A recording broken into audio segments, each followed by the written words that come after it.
Hey, we're both in black now. Hold on. Carrie's there. Carrie's there. Carrie's there. Carrie Crosby's in the house.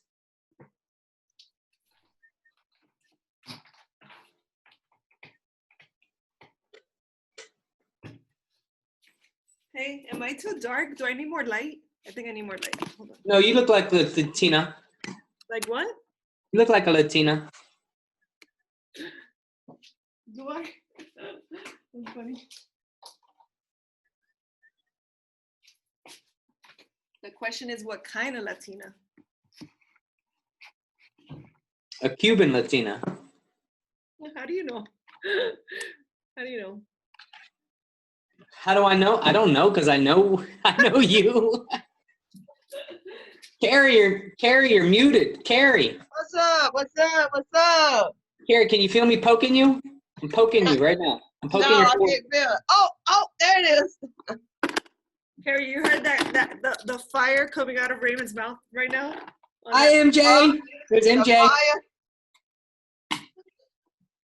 MJ. Yeah. Wait, You don't see her at the bottom? wait. Oh. Hi. I think I'm a little early, but I didn't want to miss anything. So. Oh, you're fine. You're gonna miss us breaking a little bread. You got in on the meeting before the meeting. Nah. Is this what it is? Yeah, it's a pre. Yeah. Okay. wow, you look. She looks exactly like this girl that I interviewed like 2 days ago for Trinity. That's so funny. When I saw her, I thought there's a girl that I think she looks just like her too. That's weird. You must have one of those faces. I've been told that before. Yeah. Yeah, I'm sitting in the floor tonight. I was like, I can't do that chair. Are you sitting on the floor? Yup. I am. With my poof and all my glory. I love it. I never sit. I'm standing all the time here. You guys think I'm Yeah. Are you standing? Well, I thought about standing, but then I was just like, I don't know. I don't know. You can see. Is that comfortable to stand the whole time? I like standing because when I teach, I do it standing. I don't like sitting. So I'm one of them guys. I'll be on stage with a stool. be energetic. I need to- With a stool. it's hard to have high energy when you're sitting, unless you're. I don't. If I stood, I'd probably explode. When I sit, it keeps me from He exploding. probably doing somersaults. I've been holding on to that since yesterday. Oh yeah, I feel you. It would have been a lot worse yesterday. I'm sure. Yeah, it's heavy, but it's gonna be okay.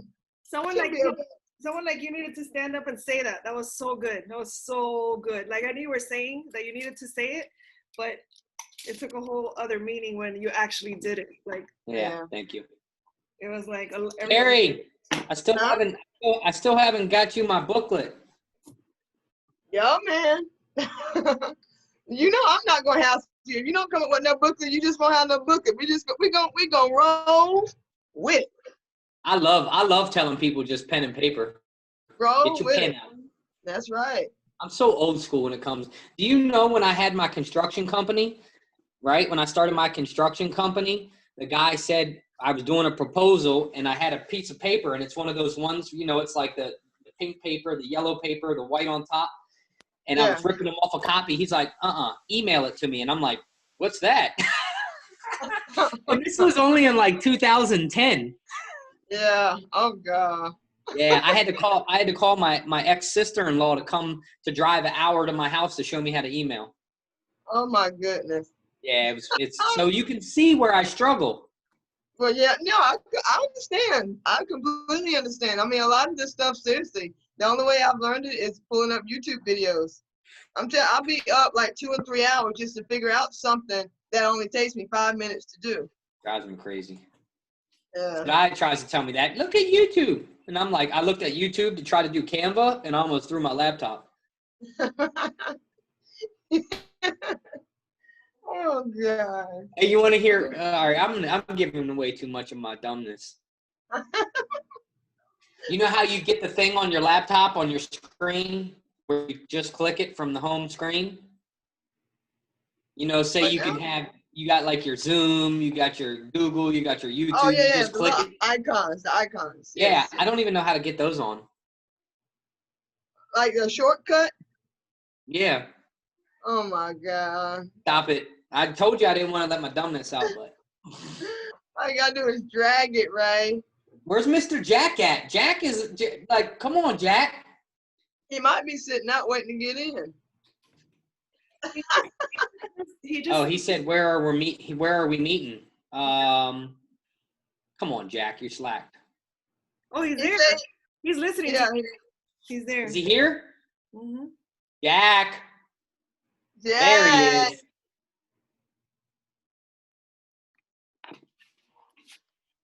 There he is. You're muted. Still on mute though. There we go. How's Yeah, that? perfect. Awesome. Perfect. Great to see you. Good Hi. to see you too. That's MJ. Hi, MJ. Hi, Jack. How are you today? I'm doing good. How are you? I'm amazing. Thank you. What time Amazing. is it over there? It is 9:30 a.m. in the morning. Okay. Friday morning. Wow. Friday morning. Yeah, that's right. Yeah, that's awesome. He's Right. already in the TGIF. Right. Hey, Sarai, are we able to give me access to the music like we did last night? Okay, I'm gonna do it right now. I just need prompting from Carrie. Beautiful. Go to the share screen and then go to the bottom left and do computer audio. And then Wait.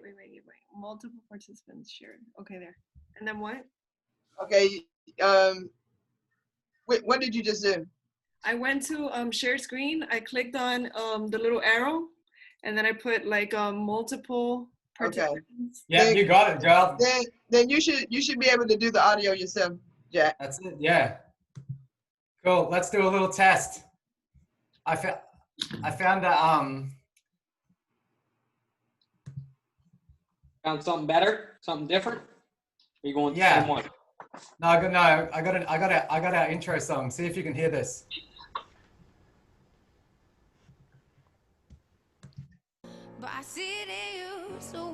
Yes, perfect. Rod, what's I up? love that song. Yeah, Right. baby. Amazing. Look at you, Jack. Is Perfect. it loud? Is it No, loud? it's perfect. Okay. It's absolutely perfect. Hey, Cool. Sophia. Hey, Sophia. Sophia.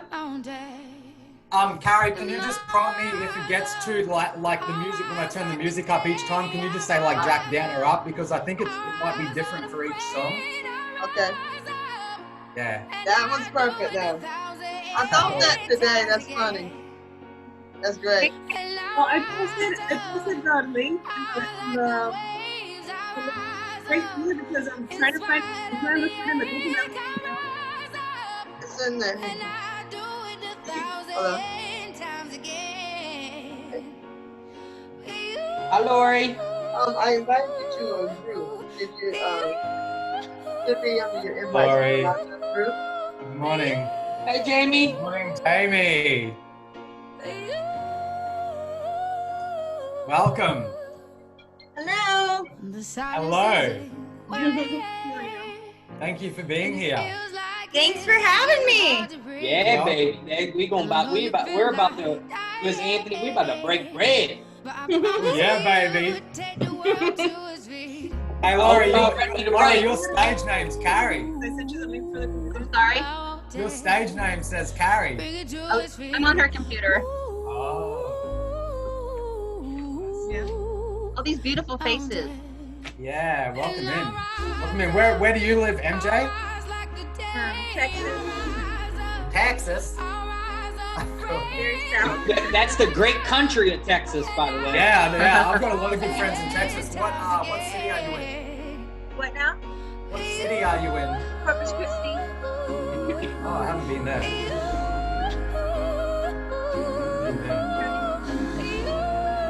Cool. And Laurie, are you from North Kakalaka? You're a Wait, this music is so loud. Hold on just a Oh, second. sorry. No, that's okay. I can't hardly hear. I don't know how to turn this down. Jack's got to turn it down. Oh, okay. I thought it was on my end. No, got Jack. it. knows The mute volume and, was way up. Imagine. Oh, okay. Yeah. I was just gonna ask, are you from North Carolina as well? South. Oh, you're from South. South Carolina. Surfside Beach. Okay, cool. Yeah. Why do they call it Surfside Beach? You know, I have no idea. It's all these little towns. There's Myrtle Beach, Garden City, Mm. Surfside, Murrells Inlet. It's all these little towns before the big Myrtle Beach. Hmm? Heard of Myrtle Beach. I can't Yeah. believe I've never been. 40 years old, I've never been. Yeah, I used to vacation here every summer in Myrtle Beach. So when I was little, and I'm from Ohio, so yeah. Oh, you're And then- from Ohio. What part of Uh-huh. Ohio? Chillicothe. It's about 50 miles south of Columbus. Okay. At first, I thought you were talking about a type of coffee. Oh, yeah, Chillicothe. Yeah. Wow. Chillicothe. That's I've my never dad heard of it. humor, It Lori. sounds That's like a my Native. father. That sounds like a Native American name. It is. Yes. Hmm. Yes, it is. Actually. Yeah. I received this off a beautiful lady from North America when I was there. Oh, beautiful. Yeah, she makes them. Oh, wow. Yeah, and she gave it to me as a gift. I just met her. I met her at a retreat I was at. Uh-huh. It's so pretty. Yeah. That's beautiful. gorgeous.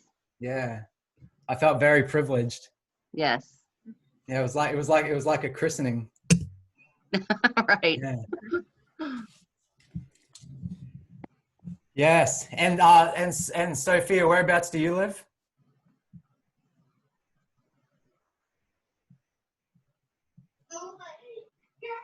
Can you hear me, Sophia? Yeah, What city do you live in? Miami Lakes. Miami Like Lakes. for miles. Okay, and so you're near Sarai? Robert?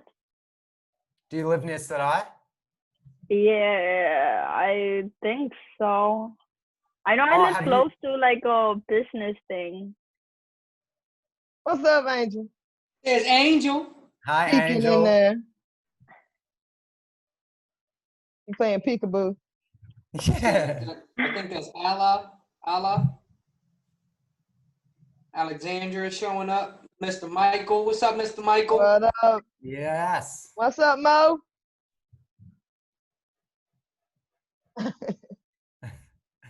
Good morning. Oh, good evening, Alexandra. Great to see you. Welcome. Trinette? Is it Trinette? Am I saying your name right? Hi, Trinette. Hey, Nice Trinette. to meet you.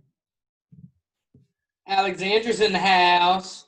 Alexandra's Alex. in the house. Hey, Angel. I remember Angel, I'm pretty sure we met last year at Speak and Write. I was thinking that today, like literally, I was watching your video. I was like, I'm pretty sure we actually talked. That's Yeah. I'm Oh, y'all pretty sure connected. I remember having your angelic hands on my shoulders. Yeah, we were doing the walk around thing. Or Yes. were you the guy sitting in the chair? There was some guy who was in a chair. Yeah. That was you? Yeah. I was just like so in the moment. Like there were so many people were like, yeah, you put your hands on me, and I was like, just felt so. I was just floating around the room like a Yeah. It was But a magical yeah. moment. It was a very blissful moment. It was. It was Yes. magical. Yeah. Yeah, it was. Definitely. Where was this at? Was this what state was this in? That was Newport in Beach. California. Yeah. Yeah. Oh, okay. So that's the one you went to last year too, right? You're muted. Yeah. you Yeah, meet- that's the one. Oh yeah. Did that's you the meet one- Sarai, Angel? Did you meet Sarai at Oh, I didn't know Speak and Angel was there. Yeah, I Yeah. don't know. Yeah, she was there. I was all by myself the whole time, and I was super sick with a fever, and I would just keep going downstairs, and I just didn't want to miss it, so that's why I got sick in the airport. I think Mm. the minute the plane landed, I felt horrible, and I spent the whole time sick. Oh, wow. Yeah. Damn, girl. Well, you went. It You went. toughed it out, Hashtag though. committed. Yeah. Hashtag committed. Right. Hi, Amber. Nice to meet you, Amber. Welcome. I see Amber over there. Welcome to the party. The screen keeps doing this. Cheryl, we can't see you. Are you there, Cheryl? Hey, She's like- Jennifer. I know. Hi, Jenny. Jenny's in the house. What's Hi, up, Jenny. Jenny? How's everyone? There's Cheryl. Hi, Cheryl. Hi, Cheryl. Sorry about that, Mo. My bad. I just got your. Do we know who's missing? What's going on? She calls you Mo, so can I call you Mo Ryan, too? Ryan's on Gotta his work. way. Akuna Matata, how you doing? How you doing, brother? Good to see you, I love man. it. Welcome. Man, it's a good day in the neighborhood. We Yes, up, sir. we ready. Absolutely, absolutely. We're still waiting on Elizabeth. We don't know And if Allah. Elk is gonna make it or not. Allah's here. I was there. Yeah, she's I here. just can't see her beautiful face. And then Mary Jane, Precious. So, what was the first name you said? Elizabeth. Elizabeth. Elizabeth Moya, I think. Uh-huh. And Yeah, Joy. where's Joy Precious? should be hopping on. Is she in the group, Elizabeth Moya? Yes. Yeah, I think she left she left a video, so I know she's in the Okay. group. Let me And see so if I can we're put waiting. this. We're waiting on 5 more, I believe. 5 or 6 more. 5 more. Okay, you Yeah. can put See if I can put this music on a little bit quieter in the I background. Let me know reposted the Zoom link. It's so that it's at the top. Let me know if that's just like a gentle. That's good. Okay. Yeah, that's Thank a you. nice soft touch. Thank you, Laurie. That's that banquet room music. That's in the elevator before you get to the top floor. There you Yeah, go. boy, that's where we're going. That's where we're going, We're on man. our way up. Who's in the background there, Cheryl? Oh, hey, little one. Hello. This is Ava. Hi, Ava. Hi, Ava. Oh, sweet. Doing How all old are you, right today, Ava? Erica? What's your age? How old are you? 7. Right. Very good. Welcome. I don't know where that list is. We have. Yeah, I wonder where Precious is. Was she added to the group? Pretty sure. Oh, I hope so. I don't think I've seen her on the group. Let me see. I could be wrong though. All right, Elizabeth Moya and Brock are there. 19. And it feels like it's getting hard to breathe. And I know you feel like dying. Where is my But I promise we would take Yeah, she's in the group, right? Yes, Precious is in the group. I was trying to find it. Like I'm horrible at this thing. Precious. Precious is it? I say hi to the kids. I can see her photo. Yeah, I can see her beautiful photo. Okay. I'm still looking for the group.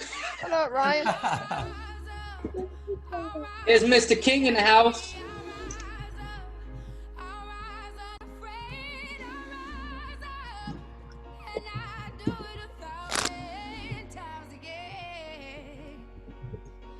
Okay, yeah, let's see. Hey, I did it. We Okay, had- I sent her a message, but she's in the group. So. Is that the last one we're waiting for? No, we're still waiting on Carol Ruffin as well. Okay. Is she in the group? Oh, here's Robert. Hi, Robert. Welcome, mate.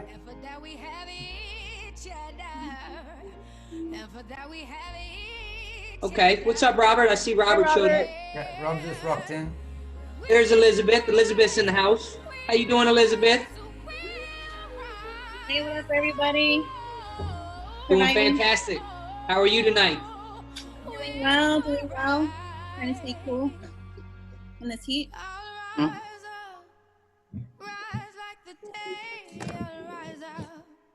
In spite of the ache, I will rise 1,000 times again. And we'll rise up. I like the waves will rise up. In spite of the ache, we'll rise up. I don't see Carol Ruffin in the I spoke with this. Okay. Well, Oh, Carrie, I'd rather hear your voice. yeah. Don't put me on those spots. Those spots.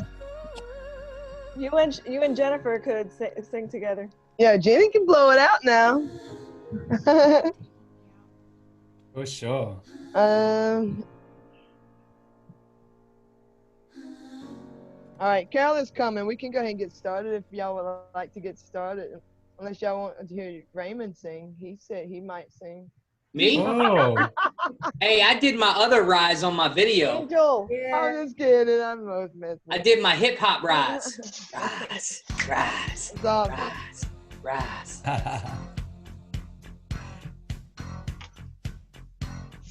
That's a good one. Team Ryan. Yeah. All right, so yeah, get them signs up. If y'all got signs, put them up. We're gonna take some screen pictures. Yeah. Do it. Great work. I love it. I love it. Give me more. Give me more. Oh. All right, everybody make a goofy face. Everybody make goofy faces. I don't have to. I just originally got it. Nice. I love it. That Tina Turner? Yeah, bro. Come on now. Come on, Tina. That's that Yeah, unmistakable I voice. think my favorite Tina song is Nutbush. Nutbush. Nutbush City Limit. Boy, that's taking the test. Man, I love Tina Turner, man. Me too. I got brought up listening to Tina Turner. I have an aunt that sounds just like her. Wow. Just like her. That's awesome. I wouldn't let her shut up. I'm like, again.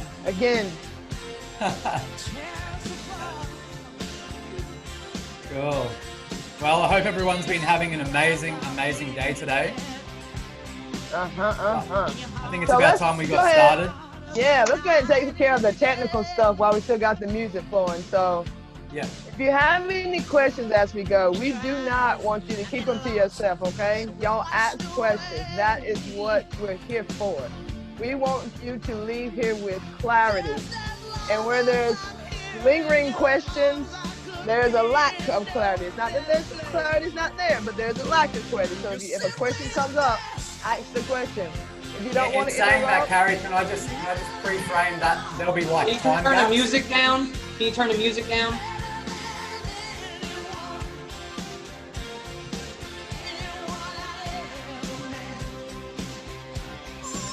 So I'm gonna bring I'll like bring time spots in for questions throughout the event. So when I'm on a flow, we're gonna get to a segment, and then I'm gonna be getting feedback.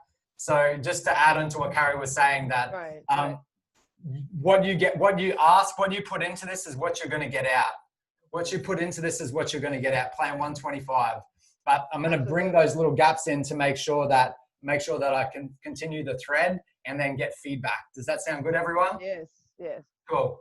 Yeah. Nice. I like that, Alexandra. If you agree with me and we're just on mute, just pop your hand up if you agree every time I say something, and that'll help me know that like you're receiving what I'm saying. Thank you so much. Please, Carrie, continue. You are doing an amazing job. Oh, thank you. I know you love the sound of my voice. Yeah, baby. So, and also, like, if you think you're going to forget, make sure you're writing them in your notes. Make sure you're writing the questions in the chat as well. All right? Does anybody have any questions about any of the buttons on the thing? Because the main thing I want you to know is where the mute button is. Don't be having your dog barking in the background of Jack. Don't you do it. What? I said, don't have your dog barking in the background while Jack trying to talk. All right. Yeah. So if you got any questions about that or getting off of mute, just put it in the chat. Also, any technical issues if you can't hear, if something happens to your service, if it's freezing or something, just put it in the chat and we'll see if it's unanimous or if it's just your computer, because I know sometimes it's just mine. Also, smile. There we go. That's better. Okay, it's all you, Jack. Beautiful. Has everyone got a pen and paper ready? Yeah. Awesome work. There is power in the pen, and we're going to talk about the power of the pen during the session. So yes, please do that. And also at the end of the event, I'm going to be taking you through a guided visualization. So you're going to want that next to you to be able to do that. As well as that, if you did get a chance to get out your notebook, print out your notebook, that's amazing. If you didn't, it's okay. But if you did, that's great. You'll have an opportunity to just write down some of the things that we'll be talking about that were in the notebook that you might not have. So, Precious, welcome. She just made it. Divine timing, sister. Great to see you here. And I see Erica just jumped in as well. Welcome, Erica. Thank you, everyone, for doing your introductory videos as well. I love seeing your faces, and I really appreciate hearing about where you're from and what your intention is and why you're here. And I just want to let you know that everything you shared on there that I'm here to cover. I've got my agenda, and we've got our agenda for the 4 days. But everything that you've shared is very important to us, and we're going to make sure that we touch on all of those things as well. I guarantee you're going to be learning how to break through your limiting beliefs tomorrow with Sarai. I guarantee you're going to be learning how to create new possibility in your life with Carrie. And you're definitely going to get a laser action plan with my brother Raymond on the last day. Today, I'm here to open up clarity and help you to step through that first step of making a commitment to you. And what I've started to learn about is that there is some laws. There is some laws and some rules to allowing you to live your amazing life. And this is what I'm here to share with you about today. So I just want to talk to you about a couple of things that I always make an agreement with my coaching program. And it has been a game changer for me with everything that I do. So the first one is to play 125%. Now, if I share something with you just to repeat out loud, just repeat it out loud, because I want you to hear your voice. Even if we don't hear your voice, I want you to hear your voice. And I'm going to talk about the importance of this later. So the first one, everyone, if you just want to make a commitment with me, I play 125%. I play 125%. Awesome. So the reason I get you to say this is because guys, your life depends on it. Your life literally depends on you playing full out. And the problem is that you might be surrounding by people right now that are only playing 70%. And they might be comfortable at 70%. 70% is comfortable to the world around you. 70% isn't going to get you your results. 70% isn't going to get you your breathtaking future. 70% is mediocre. 70% is that average person out there right now that's just eating fast food and watching Netflix. You know what I'm talking about. We all got them in their life, and no judgment to that. But you guys are here working on your mind. You guys are here in the Rise Up Masterclass. You're committing to yourself. You playing 125 means that you play full out. You play like a child. And hence the word I keep saying is play. It's not work. It's not struggle. It's not stress. It's play. We want to play because this is a game, baby. And we're going to make it happen. So the first one's play 125. The second one, please repeat after me. I am fully and completely present. I am fully and completely present. Beautiful. Now, if you're not on mute, I just invite you to put you on mute. Thank you so much. Now, the reason this is important is because what I've recognized is that when someone's speaking, whether it's me or whether it's one of you, and we stay fully present in the moment, there's this beautiful consciousness energy exchange that takes place. And we all receive something much more powerful that's going on in the moment. So there'll be downloads, there'll be insights, there'll be awakenings, there'll be ahas. And I want you to be able to receive those by being fully and completely present over the next 2 hours. And I promise I'll do my best to keep you as engaged as possible. Then the third one is I am on purpose. Beautiful. I am on purpose, and I want you to live a purpose-driven life. And I want to help you throughout this next 2 hours to get clear on that purpose and walk courageously into your purpose. And we're going to talk about why having a purpose in life is so important. The fourth one is I am creative. Everyone, I am creative. Yes, and we're going to talk about why it's important to activate our creativity, activate our kingdom, our vision, our imagination, our childlike imagination again, so that we can start to bring into us what we are choosing to bring into this world. The next one is I go beyond my current known reality. Exactly. You are where you are right now based on what you've done in the past. I want to teach you about how the transformation process happens, how to take you from where you are right now to your breathtaking future, to your dreams, to your desires, to your goals, to the world that you're choosing to bring into reality. But that takes you moving from where you are right now. And it takes courage to do that because it hasn't happened yet. We're going to step into the unknown. We're going to step into a world that hasn't made manifest yet. But we do it all by first having the courage to go beyond where we are right now. The next one is I have fun. Now, this is the serious one, Trinette. I have fun. That's right. I have fun. Why? Because Scripture says to enter the kingdom, we need to be like a child. We need to be like a child. We need to have that childlike energy. And I want to activate that up within you today over this next 2 hours to teach you about when you were 5 years old. You remember that courage you had. You remember that enthusiasm you had. You remember that excitement that you had for life. You didn't hear no. You know what a child's like when it wants to get something. It doesn't hear no. All it hears is, I'll try again. I'll try another way. I'll get it this way. If I can't get cookies from mum and dad, I'll go next door and ask next door for cookies. If they don't have cookies, I'll go to the house next door. I'll go to the house next door. We always get what we want when we're a child. We don't hear no. And it's all about having fun. The next one is I say yes to my highest choice. Everyone, I say yes to my highest choice. This is a big one. This is a big one. And I'm going to share with you the power of this right now. But what I've learned over the last 11 years is that anything less than your highest choice contains within it self-sabotage. Ooh, man, when I learned this, and I learned this with excruciating pain, guys, excruciating pain. By choosing the option that my heart said no to, but my world around me said was possible. I don't know if you can relate to that. Your heart says yes to something, but you don't do it. Ray, is everything okay? Yeah. Jack, can you repeat that? Okay.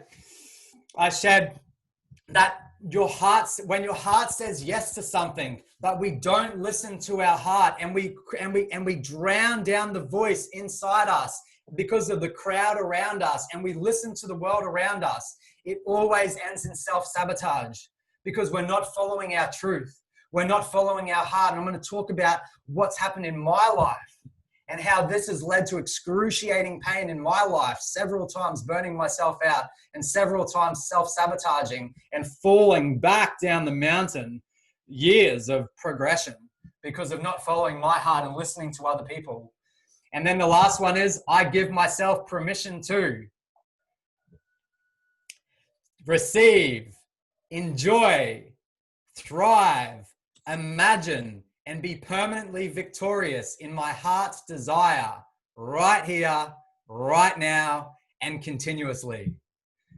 Oh, yes, that's right. And it is done. So I first want to let you know that over the last 11 years, I have had an absolutely amazing life. I've had the opportunity of traveling the world and inspiring tens of thousands of individuals from all different walks of life. I've had the opportunity of working in 4 of the most prestigious healing centers on the planet and mentoring under several different medical doctors. I've had the opportunity of running keynotes, workshops, programs in front of tens of thousands of people. And it's been an amazing, amazing journey for me, an amazing journey. I've lived a blessed life and I'm so grateful for everything that I've received. And you've also got to realize that it wasn't always this way for this little man. It wasn't always this way for this boy you see in front of me. I struggled growing up. I grew up in a tiny little town in northwest Queensland. Tiny little town. It's in the outback in Mount Isa. There's only 20,000 people. It's a mining town.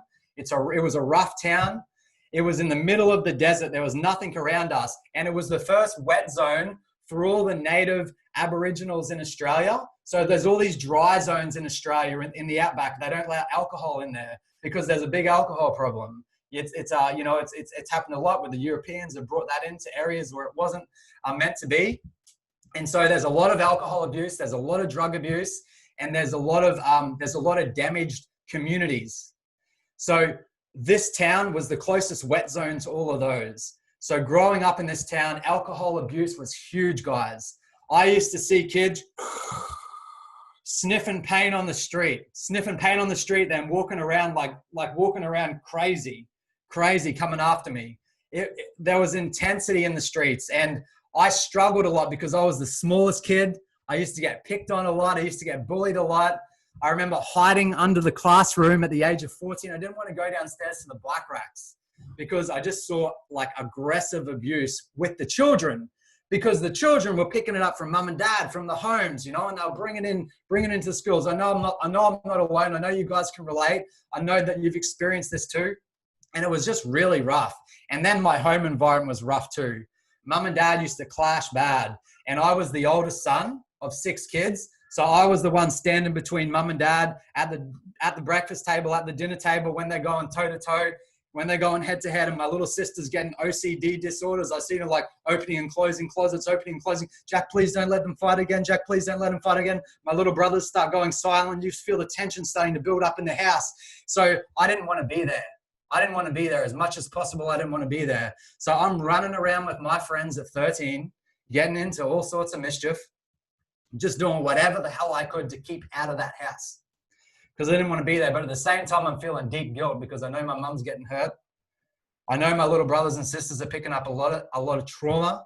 And so I'm like in this position, and I was really insecure. I lost a lot of belief in myself. I started doing things against my core values. I started doing things against my own heart just to try to fit in with the crowds, just to try to fit in with my friends because they were doing what they were doing. So by the age of 23, I was a hot mess. I was working in a job that I absolutely hated. I hated my job. And I had a boss that used to treat me like a dog, man. He was just an absolute asshole. And I didn't think there was any other options out there. So I just put up with it. Then I had this girl. I had a girlfriend at the time, and it was an alcoholic, abusive relationship. So she'd come home blind drunk on Saturdays, on Sundays, and just rock up at the house. And I just totally accepted it all. I just allowed my world to push me around. The worst thing was the way that I woke up and spoke to me. I can't believe the amount of lack of self-love that I had for Jack. The person I woke up and looked up at the mirror, I hated that person. I hated the person that I was becoming. I hated the life that I was living. I was so numb, guys, that I was living for the weekends to take drugs and alcohol to suppress myself, because I was just using numbing agents to prevent me from feeling the pain that was brewing up inside of me. And I still remember the phone call. I was 23. It was a Sunday morning. I wasn't at home. I'd come back home. I went to church with mum. I come back home. She answered the phone. I saw it wipe the color off her face. Ken's died.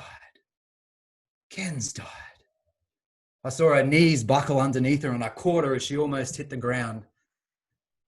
He was only 49 years old, and it was her closest brother.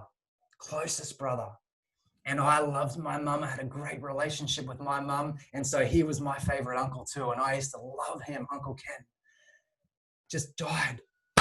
He dropped dead at a heart attack on a Sunday morning going for a 10K run. It absolutely rocked me, man. It absolutely rocked me. And I saw it rock my mum. And it made me realize how precious life is. How precious life is.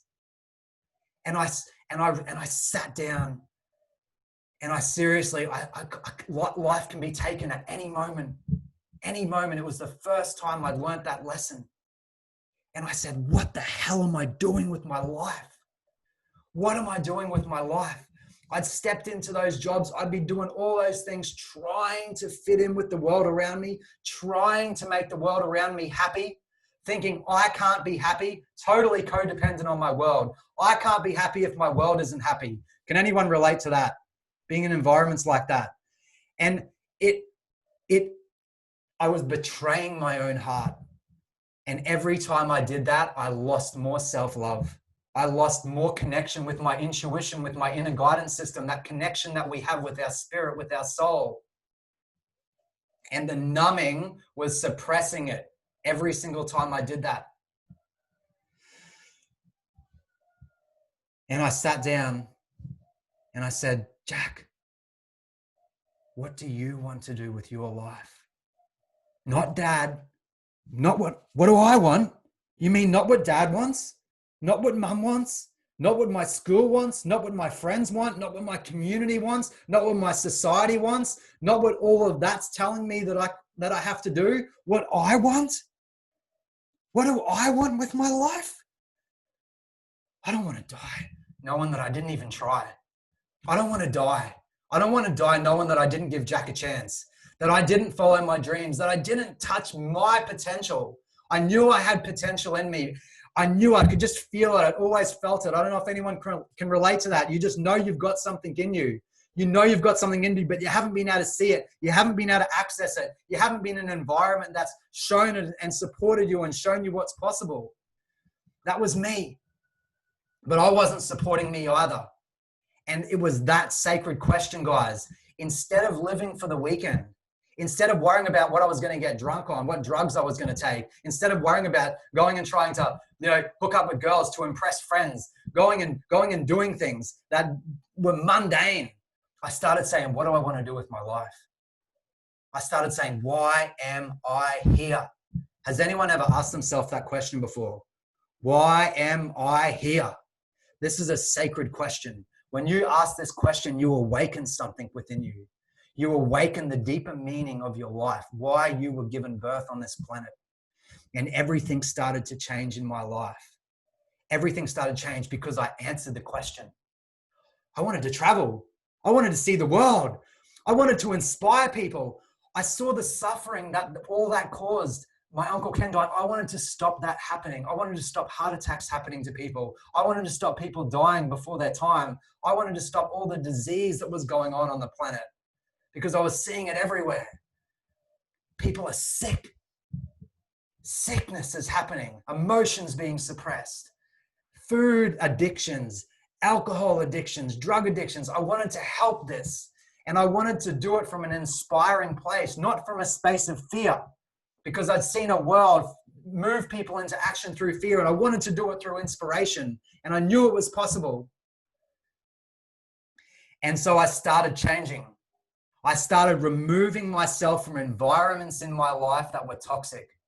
I started removing myself, Jenny, from people in my world that weren't supporting my visions and dreams. If they weren't going in that direction, I started releasing them. And I was going through all this energetic healing as I was letting go of all of these toxic relationships, as I was moving myself out of all those toxic environments. I didn't care what they thought anymore. I was done, man. I was done living that life. I was not going to die without giving me a chance. So that was my wake-up call. And everything started to change in my world when I started to listen to my heart. When I stopped listening to mum and dad and society and I started listening to me, everything started changing. I knew I loved health and fitness. I got C's in all subjects, but I got A+ in sport. Do you think that I had some potential? I won cross countries. I won the inter-school athletics. I was school sports captain. Do you think there was some passions there that were being birthed in me from a young age? I wasn't supporting it, but. So what did I do? I started studying nutrition. I started studying everything I knew about health and fitness. I started investing in Jack. I became my number one asset, baby. I became my number one asset. It wasn't about cars. It wasn't about relationships. It wasn't about mundane materialistic things. It wasn't about houses. It was about me. Because before that I had the car. I was about to buy the house. I had a 6-figure job at the age of 23, but I was miserable. I was miserable. I was miserable, guys. I had suicidal thoughts running through my mind. I know I didn't want to leave the planet. I just wanted to start living my life. And within 1 year, everything started to change. Everything started to change. As I got clear on my why, as I got laser clear on my why, and I said within a year, I'm going to be out of this town doing this. I had no idea how it was going to happen. Listen to this. I had no idea how it was going to happen, but I just knew my why, that I wasn't going to die without trying, and that I wanted to travel the world. I wanted to inspire and empower people and do something with the health and fitness industry. I got laser clarity on that within a year. No joke. This is when you've got to realize this is your bow and arrow. My bow was pulled back. My bow was my why. The bigger the why, the bigger the pullback. The bigger the pullback. The bigger the pullback. And if your heart says yes, it's already funded. This is what I'm here to tell you, my brothers and sisters. This is what I'm here to tell you, Laurie. This is what I'm here to tell you, MJ. This is what I'm here to tell you, Jamie. If your heart says yes, it's already funded. Your universe has got you, man. But you need to trust that. You got to back yourself. You got to back your heart because your heart is guiding you. Your heart is guiding you. And this is what I'm here to show you today. The who and the how is none of your business. The who and the how is none of your business. Don't worry about that. All that's going to come in to support you, Alexandra. Just trust the process. You've got to trust your ticker. But if you haven't been trusting your intuition like I was, you're not going to know what it even sounds like anymore. You can't even hear it anymore because you're so numb from the life that you've been living, the lie that you've been living. I see you, Sophia. I see you, Sophia. Deep breath, sister. Deep breaths. Deep breath, sister. Breathe with me. Stay present, girl. Stay present. And everything started to change. I started working in a gym. I started working in the fitness center and people saw the greatness in me. They started coming to me wanting help. When you're on your path, people will come to you. They'll ask you questions and you've got to be ready for it because when it comes to you, you've got to be ready. So my teacher, Lisa Nichols, says, don't get ready, stay ready. But trust that you've already got it in you. You were born with this planet with the gifts that you've got to birth. They're already in you. You are a gift from God. Do you know that? Do you know that you're not here to get something from this world? You're here to give something to this world. You're a blessing. You have gifts inside of you. You're already made perfect. You're already divinely designed. You just need to remember. Everyone say this with me now. I remember who I am. I remember who I am. I remember who I am. That's right, Jenny. 2 hands up. You already know who you are. I am that I am. I am that I am. Know like you know, like you know. You don't need confirmation from anyone else around you. And as I did this, guys, I'm working in this gym. It was 6 months later after I'd made that commitment. I had no idea how it was going to happen. Check this out, Alexandra. I had no idea how it was going to happen. I'm in this gym and my friend comes back. I was 23 at the time. I hadn't seen her since she was 17. Beautiful lady, Lauren, I still remember. And she's walking around the gym on her hands, super healthy. I grabbed her, Lauren, what are you doing with your life? Oh, Jack, I'm working as a professional dancer on luxury cruise liners. Oh, wow, that's amazing. Traveling the world, professional dancing, in all these plays. I said, that's amazing. And then she introduced me to her fiance. He was from Ireland. Hi, how are you doing there, Jackie? How are you doing? I said, and what do you do, mate? He goes, I am a personal trainer on luxury cruise liners. Are you listening? Are you listening? Are you listening to the opportunities when they're coming to you? This is when you start becoming magnetic with your world and start attracting opportunities to you. As soon as I heard that, Carrie, I knew. What do? You travel the world, inspiring people in health and fitness. Boom, that's the one, the who. The who comes to you. The who comes to you. The who comes to you. Everyone say it, the who comes to you. The who comes to you. You become magnetic. This one here brings it in, baby. Everyone put your hand on your heart. Say it, the who comes to me. The how comes to me. I focus on my why. I focus on my why. My heart's highest choice. My heart's highest choice. That's right, baby. Your ticker does it. It came to me. No joke. No joke. No joke. Within 1 year, I went from working 1 mile under the ground. I left the town. What are you going to give up? Are you ready to give it up? I left the town. I left the friendships. I left the environment. I said peace out to my family. I jumped in my car. I sold everything. I drove down to Brisbane. I applied for the job. Boom, boom, boom, boom, boom. Within 1 year, Carrie, I'm floating around the world on a luxury cruise liner through the Mediterranean, through the Baltic Seas, inspiring people from all over the planet coming onto my ships, teaching yoga, teaching Pilates, teaching nutrition, teaching weight loss, teaching health programs. And I didn't know how to do it all, Alexandra, when I started. You learn as you go. You learn as you go. You're not going to have to do it all now.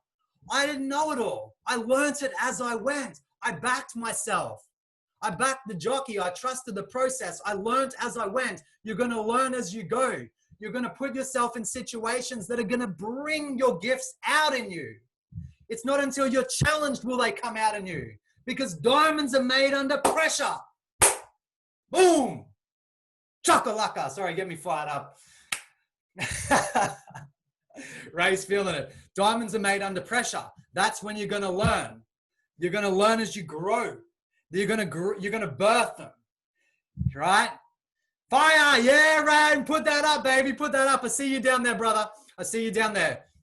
Now check this out. When I went to the training, this is what I'm talking about, heart's highest choice. This isn't about arrogance. This is about heart's highest choice. If your heart said yes, it's already funded. When I went to the training to go, there's 160 cruise ships that over 300 personal trainers can get put on. So I'm a brand new trainer coming in, very quiet, very shy, very scared. And I come in, not a lot of experience. And there's this brand new luxury cruise liner. It's called the Oasis of the Seas. 6,500 passengers, 2,500 crew. This thing is a floating city. It is majestic. Over 14 different restaurants. It's got its own central park in it. There's a horticulturist that looks after the park. There's a dance crew. There's an ice skating rink. Like, this thing is the bomb.com. I saw it, and that boy inside me went, I want to get on that ship. I asked the lady, can I get on that ship? No, Jack, you're not going to be able to get on that. I got put on this small ship floating through the Mediterranean and the Baltic. It was amazing for travel, but it was only a small ship. It was an older clientele. It was very tough, but it was my training ground. And I said to myself, I wrote it on my vision board. I said, within 1 year, I'm going to get on the Oasis of the Seas, and I've got no idea how. This is the one, MJ. When your heart says yes, but you don't know how it's going to happen, the how is up to your universe. Whatever your God is, Allah, whatever your God is, whatever your faith is, the how is up to your universe. When you start co-creating with the universe, with your heart says yes, you've got your why. That's what I want. Get clear on that. How it's going to happen, none of your business. I spent 7 months on that ship, floating through the Mediterranean. There was 2 months left, and I hadn't heard a word from the office in Miami about my next contract. I said, Carrie, if I'm not getting on the Oasis, there's no way I'm coming back. I'm not coming back to ships. I can't do this, because I wasn't able to financially support myself. No joke. A month later, out of nowhere, I kept looking at my vision. I kept getting clear in my vision. I was looking at it every day. I was getting excited about it, getting inspired about it, kept working on me, kept thinking about it, visualizing myself on this beautiful ship, teaching yoga classes in Haiti, an island, a coast off the coast of Haiti where the ship stopped, traveling through the Caribbean, going to Mexican islands and renting cars and traveling through St. Martin and Cozumel, and just having this amazing time teaching big seminars in front of hundreds of people. I was visualizing this, seeing myself doing it every day, every morning. No idea how it's going to happen. A month later, I had 1 month left in my contract before I was going to go home. My manager saying, Jack, you're going to have to stay on this P&O cruise line, because when you get put on a cruise line, you stay on a cruise line. I'm going, but I want to go on Royal Caribbean. I want to go on the Oasis of the Seas. She's going, Jack, I'm sorry, it's not going to happen. Your world's going to tell you that you can't do it. Your mum's going to tell you can't do it, Sophie. Your dad's going to tell you can't do it, Jenny. Your school's going to tell you can't do it, Ryan. Your community's going to tell you can't do it, Cheryl.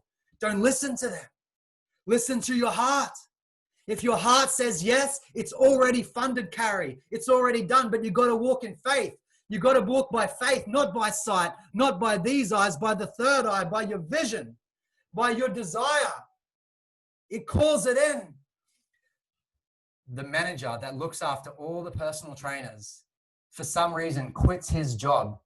They say, out of all the ships, they say, I want you to go on that ship and travel with it transatlantic across the Caribbean and bring it over to Miami. Make that ship work. So I'm on this ship. He rocks up on embarkation day. This personal trainer that's been in the industry like 15 years. He's like a master trainer. He sees me present. He sees me speak. He sees me teach. I've been working on myself, guys. I've been training. I've been practicing. I've been rehearsing. He sees me teach. He comes to me after a week on that ship and he goes, Jack, no arrogance, guys. His words verbatim. Jack, you're one of the best fitness that I've ever seen working on ships. He goes, I've got the perfect ship for you for the next contract. Type it in chat. Type it in chat. What ship did he say he's going to put me on? Type it in chat. Type it in chat. What ship did he say he's going to put me on? It came out of his mouth. It comes to you. It comes to me. Are you ready, MJ? Are you ready, Jamie? Are you ready, Amber? If your heart's made the call, it's already funded. You've got to back yourself, but Ryan. You've got to trust yourself. You've got to ignite your heart's desire. You've got to be listening. You've got to give your eardrums a christening. KRS-One. Yeah, that's right, Carrie. And he said, I'm going to put you on the Oasis. Guys, I was pinching myself. I was crying. I was crying tears of joy. I couldn't believe it. I just trusted myself, but I just backed my heart. I trusted myself and he put me on it. All the magic comes with that. All the magic comes with that. The mind is magnetic. The mind is electric. The mind is this electrical instrument that we've got to activate our vision. I'm going to teach you about how your mind works today. This is my commitment to you.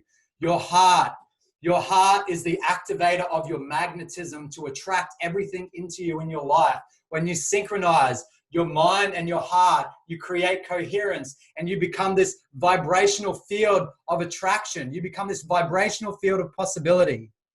Guys, this is proven today in quantum science. Proven today out there now. This is how it works. If you're doubting, you're not even going to get out of bed. If you're doubting yourself, you're not even going to get started. Don't die with the fire inside you. Give yourself a chance. Trust yourself again. If you're still on this planet, you've still got dreams and desires inside of you. If you're still on your planet, you've still got gifts that are here to be birthed to humanity. My intention and my desire is to help you awaken that again. To help you awaken that again and trust and believe in yourself and step through that fear, doubt, and uncertainty into your infinite field of possibilities. I'm going to show you a few photos now. Is that okay? Here we go.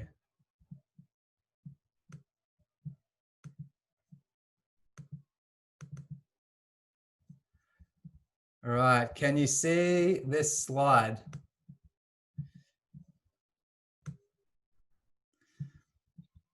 All right, so can you see this slide, everyone? Is that nice and clear?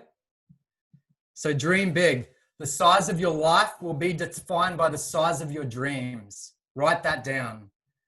The size of your life will be defined by the size of your dreams. The size of your dreams will be determined by the size of the questions that you are asking yourself on a daily basis. Do you start your day in worry? Do you start your day in fear? Are you just living for the weekends like I was? Are you constantly thinking about what to eat? Are you get caught up in the mundane, profane conversations? Do you get caught up pointing the finger in those blame, shame, guilt, and regret conversations? Those blaming conversations, those pointing the finger conversations. If you're living in that space, you're never activating possibility. You're never dreaming big. Successful people don't put their attention on this, guys. Successful people start their day in their vision. Instead of being a victim, they become a creator. Instead of reacting to their world, they become proactive and they create their vision. Every single morning, living in that. Are you living for your breathtaking future? Are you planning out your year of events that you're going to attend? Are you seeing yourself where you're going to be in your beautiful house, in what car you want, in your relationship, in your ideal career, in your ideal environment? Are these the type of questions that you're asking yourself on a daily basis? It's up to you. It's up to you, my brothers and sisters, on how you use this interdimensional tool that you've been given by your creator. So the bow and arrow conversation was what I shared, guys. The what and the when. What do you want? And when do you want it? That's your arrow. The who and how, the bow, that'll come to you. That'll come to you as you start trusting and walking in faith. This was my wake up call. Just want to share a picture of my Uncle Ken. This is my Uncle Ken on my mum's wedding day. Such a beautiful, beautiful picture and memory for me. Our biggest fear is not dying. We're all going to die. Get over that right now. Make peace with that right now. It's dying with the fire still inside our hearts. Amen, brother. Amen. Amen. This is when life started to change for me. This is what's happened over the last 11 years. This is me and my mum on the Oasis down here in the corner. This is me teaching yoga in Labadee to over 60 people on the beach. Such an amazing experience. This is me and my girlfriend at the time traveling through Cozumel, renting Jeeps. This is me speaking this stage in front of 100 people. This is me teaching classes, workshops. That was in Australia. This was in Thailand, running wellness centers in Thailand. This is me practicing yoga at ashrams in India. My life has been a blessing, guys. I've lived a blessed life because I've learned to follow my heart. One of the biggest challenges that I learned when I started to follow my own heart, and I started to realize these experiences. I wanted to go back home and share it with my friends. I wanted to go back home and share it with my family. I wanted them to start living their life. I wanted them to start living their dreams. I wanted them to see what was possible. And I went back there. And guess what they did? They pulled me down. They just weren't ready. They weren't ready. The ones that are closest to you, sometimes they'll break their hearts. You've just got to recognize it's not their time yet. They haven't had their wake-up call. If you're here on this conversation right now, you're getting the knock. You're getting the knock. You know it's time. There is community out there to support you. There are people out there that are going to vote your victory. It's the most important thing to surround yourself with a community that's feeding you, that's nourishing you, that's supporting you, that wants to see your best. Everything changes when you find that. It's out there. Unfortunately, sometimes our loved ones aren't just going to be ready for that change. And we need to make peace with that. Make peace with that. Because now, guess what? Now my brothers and sisters are doing that. Now my brothers and sisters are doing it. And when I went back home and I slid way back down the mountain after I'd gone back into that environment, trying to change people that weren't ready, as they started walking their path, 4 years later, we had a conversation and they said, Jack, they said, you didn't need to come back home. They said, we didn't ask you to come back home. You were inspiring us by living your life. They said, you were already inspiring us, Jack, by traveling the world and doing what your life. That's when you inspired us the most. Oh man, it freed me. I couldn't believe it. I said, of course it was. You inspire people by doing you, Raymond. You inspire people by following your heart, Jamie. That's when you light your world up. When you light up, that's when you light your world up. The light's inside you. When you light up and you allow yourself to shine, when you allow yourself to shine bright, you give everyone else in your world permission to do the same. But when you don't, you unconsciously pull everyone else down to your level. So you owe it to your loved ones. You owe it to your loved ones, Laurie, to shine 125. You owe it to your children, Elizabeth, to shine your bright, because they're looking at you as the example of how they're going to do them. And when my dad gave up on his dreams, he pulled everyone else in the family down around him too.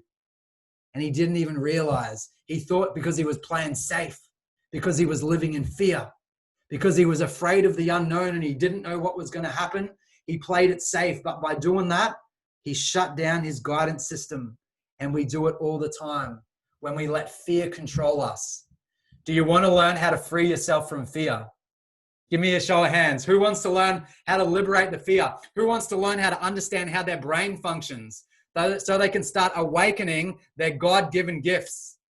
because you have superpowers. There's something a little bit different about us to like a beaver. Can we agree? Like a beaver can make a home, but we can kind of make rockets and fly them around the world. We're a little, all animals are special, but humans got something going on. It's a blessing to be incarnated as a human on this planet. We've got some special gifts. The Creator said it. I made you in the image. You are made in the image of your Creator. So you have the qualities of your Creator. The qualities to, what does a Creator do, Angel? Creates. It creates. We have the ability to create. So I want to teach you how to do that today. I want to teach you how to activate your vision. I want to teach you how to start living your breathtaking future. Does that sound good? That's my intention today. Awesome. So I'd just like to hear from our two people really quickly. If there's anything coming through or you've got any insights and you want to share, I'd love two people to share. I'd just like to see a show of hands. Who'd like to say something? Has anyone? Sophia and? All right, Sophia, please. I've got 1 minute, Sophia. Unmute yourself and I'd love to hear your feedback. So I really love it. I actually been like breaking down recently. And I feel like that's like something in my heart, like telling me like, you're ready. Like I've been like letting go of like people that have been like harming me and like negative people, toxic people. And I'm like, I'm done. And I really love this. Like, thank you for everything that you're doing. You're like putting 125%. And that's the example that we all need to hear. Like, I just love it. Like, it's amazing. Beautiful. Thank you, sister. Thank you. Appreciate you. Thank you for sharing. Anybody else? Okay, let's get into it. Oh, sorry, Angel. Talk to me, sister. Unmute yourself, please. I just wanted to add that on top of releasing negativity, you're inviting us to play and be creative, and understanding that that is like really where it starts in your heart, and to get that fire going like a child and just keep fanning it with that fun and that creativity. I love it. Yes. When I heard that scripture, to enter the kingdom, you need to be like a child. You need to be like a child, because I was so serious. Anyone relate to that? I was so serious. You know, Ray, and I can even get there. I can even, Carrie, you've seen it in me. Hey, it comes and goes. You've got to be aware of it. I'm not perfect. I'm still climbing the mountain with you guys, but I've had a little bit of life experience to just learn a few things that have worked for me. And this is I'm here to share with you today. So let's go into it.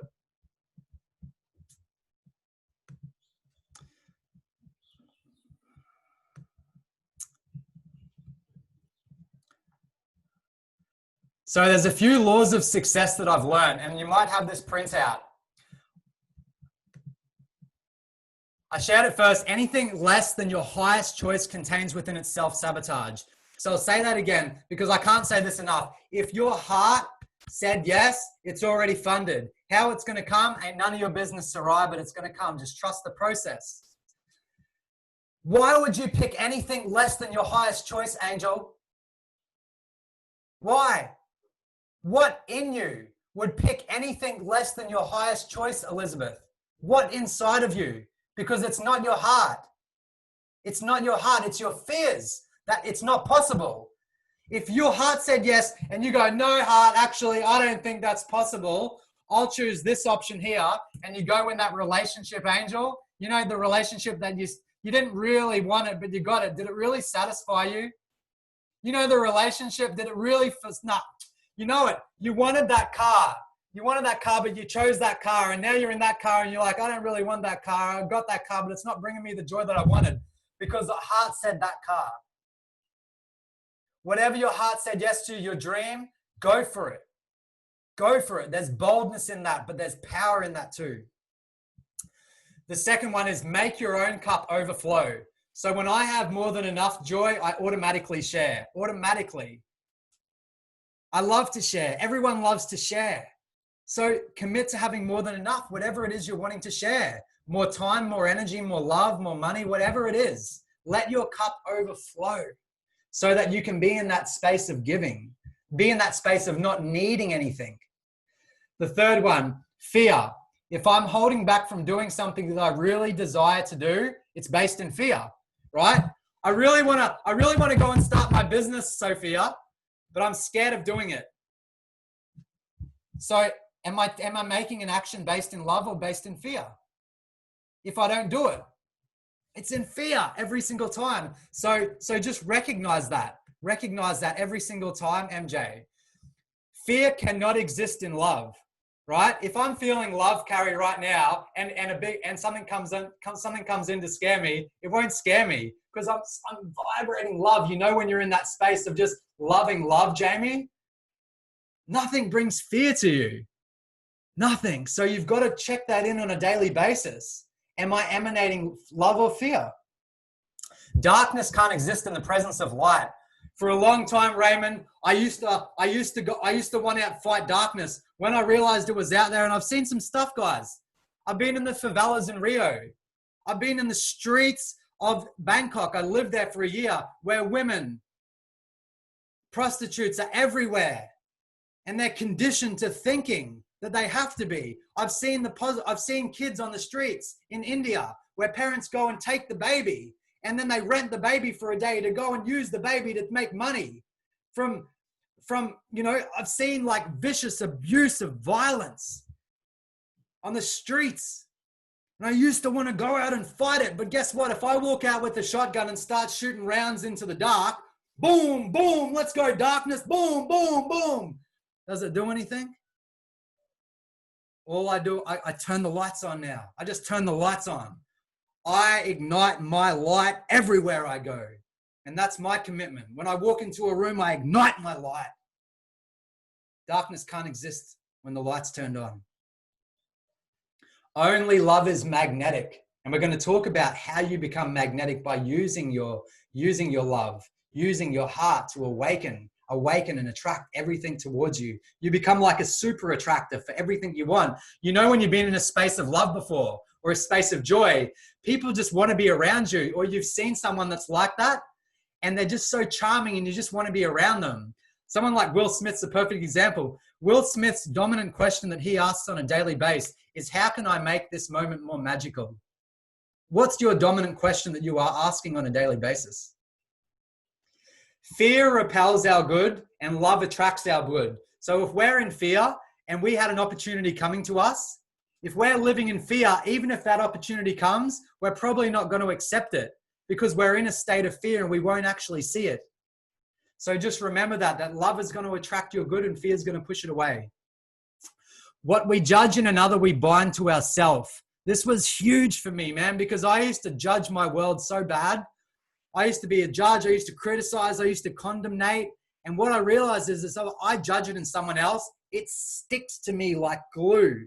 And you might be able to relate to this when you've been pointing the finger at someone and then all of a sudden you find yourself in that situation or doing the same thing. So it's very powerful. And the reason is because our subconscious body, our emotional body, it doesn't know the difference when we're speaking about someone else or we're speaking about ourselves. So just vote victory. And that's where the voting victory comes in. The number 9, voting victory has been the fastest way for me to get over myself. So if I see someone else getting something, I just vote their victory. I celebrate them. And as I've started celebrating people more, I start celebrating myself more. But because I wasn't celebrating myself, I wasn't celebrating others. Because I wasn't following my heart and dreams, I was jealous of everyone else that was following theirs. So as I started voting victory, guys, I got over myself. I stopped judging my world. I stayed in my lane and I focused on what I was wanting, and everything started changing in my life. Whatever we forgive in another, we forgive in ourselves. This is huge, huge, man. Because remember, once again, if I forgive my dad for the way he treated my mom, that forgiveness moves through me and I forgive me at the same time. There's a healing that goes on when we forgive our world, and you embody and feel the feeling of the forgiveness. So it happens twice and it heals you at the same time as it heals them. It's such a beautiful practice, forgiveness, guys. Forgiveness allows you to become magnetic for your good. Because when we are pointing the finger at our world, we are living in anger. And anger, has anyone felt anger before? What's the first color you think of when you think of anger? Red. Exactly. Thank you, MJ. And when we get angry, it actually shuts down our frontal lobe. And we can't visualize anymore because we're living in rage, pointing the finger. As soon as we forgive our world, it releases the anger and all of that stuck energy, and we can start visualizing and creating our life again and taking loving action. Two states cannot occupy the same space at the same time. This is huge. Oh, this is huge. So I want to be a man of faith, but I'm living in fear.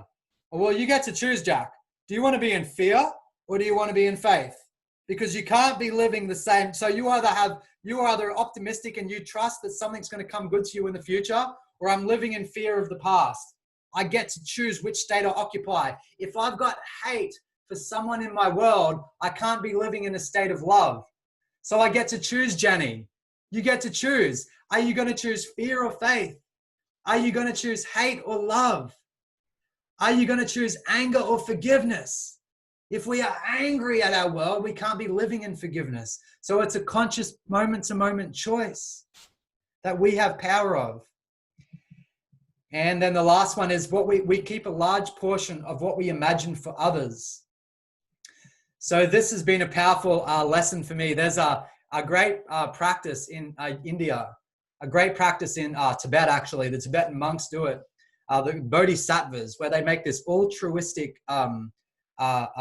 commitment to liberate every single sentient being on this planet, free them from their suffering. It's their commitment to their spiritual practice. It's very high. And there's a bodhisattva out there. His name was Milarepa. And he used to travel around the world, and he used to just be a silent blessing for every single sentient being, constantly blessing their world. Imagine walking around just constantly sending blessings out to your planet. What impact would that have on your world? What I realize is we give a large portion of what we imagine for others. So if I want the best for you, Jamie, I receive part of that. If I want the best for you, Jenny, I receive part of that. And we become a blessing for our world. We become a blessing for ourselves. When we vote others' victory, we vote our victory. And that's the true oneness of spirituality. There's no separation in the emotional body. The emotional body that we are, the emotions that we are pointing out at the world, we are embodying at the same time. So you get to choose. You get to choose moment to moment. Hey, Erica, how you doing, sister? Are you getting value from this? Is this resonating with you, Michael? Ala, are you feeling what I'm saying? Can I get a hands up? Is this good? Is this good stuff? Awesome. So those are some of the laws, guys. Now I want to move on and talk about the brain and how the brain works, how brain science works. So there's 3 parts to your brain. There's 3 parts to your brain. It's called the triune brain. And this is some of the research that's been done in brain science, understanding the relationship between your brain and how your world and how you work in your world, how your subconscious mind works. So the first brain to form, if you have a look at my hand, if you have a look at your picture on the screen, is your reptilian brain. That's the first brain. Okay, this is the lizard brain. This is the base of the brain at the back of the head. It's the brain stem that runs down the spine. It's the nervous system. Think fight versus flight. Think rest versus digest. Think automatic responses to the world. This is what's beating your heart. This is what's breathing your lungs. This is what's keeping you alive unconsciously, automatically, automagically, I like to say. So the main root question that this is asking, and write this down, is, am I safe? Am I safe? You are wired to survive, Alexandra. You are wired to survive. You're wired to survive. Thriving is a choice. We are born to survive. Why do you think sex sells? Why do you think they use sex to control the planet, to manipulate the music and the media? Because they know that we're going to react to it every time we see the images. We're wired to it, guys. Eating and sex, replicating, a lizard floating along the ground. Do you know that 80% of the population live the majority of their life in sex and survival? Living in the reptilian brain. Do you know that? The media is controlling you. It's time to wake up. Understand how your brain functions. Please, my brothers and sisters, please take control of yourself. Please take control of your emotions. This is living in a hustle.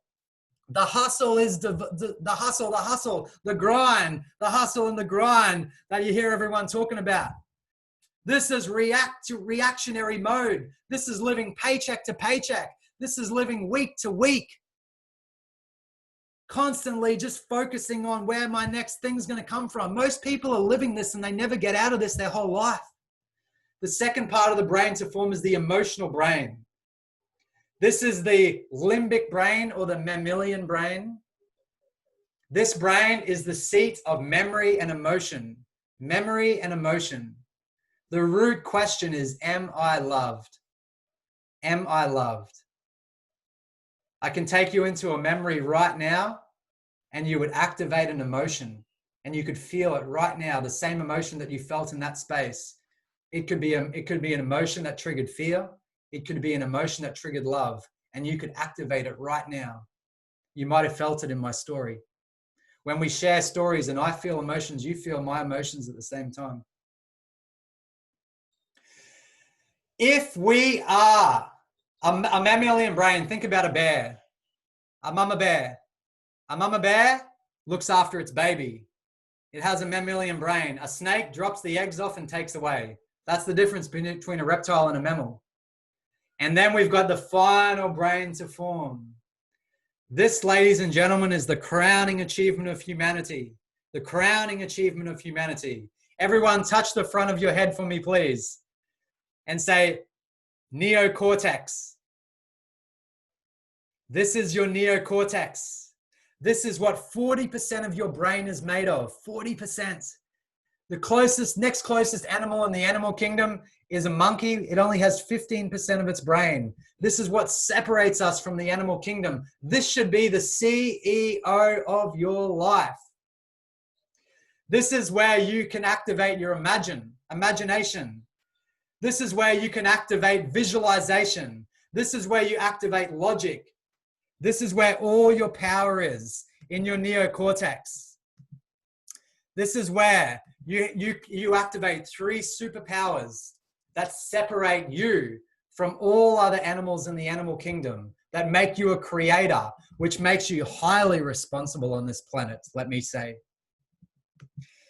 So there's 3 divine superpowers of human beings. The first superpower is your ability to speak words into form. You activate the law of vibration. Everyone, I want you to put your hand on your throat for me. Repeat these words. I am ready. Now, now, now. Keep saying it. Now, now, now. Now is my time for transformation. This is a command. Can you feel the vibration in your body? Can you feel the vibration in your voice? You have the ability to speak word into form. The word becomes flesh. The mind controls the body until the body controls the mind, Jamie, because we tell it to with our words. We tell it to with our commands. We're giving the subconscious mind commands every single day by the way we're speaking to ourselves. How are you speaking to yourself on a daily basis? Are you empowering yourself or are you disempowering yourself? You have the ability to do that with your words. Your words become flesh. It is the first time we anchor a thought into the world when we speak it into motion. The second superpower is to feel deep feelings. To feel deep feelings. A champion chooses to win so bad he can taste it. He can taste the feeling of championship. He can taste the feeling of the win. An amateur doesn't even care. Your second superpower of feelings activates the law of desire. Desire, a pure desire, is made of God's substance. A feeling is matter. You can feel anger when you're carrying it. You can feel love when you're carrying it. The energy of emotion carries weight to it. How well on a daily basis? Oh, sorry, I had a question for you.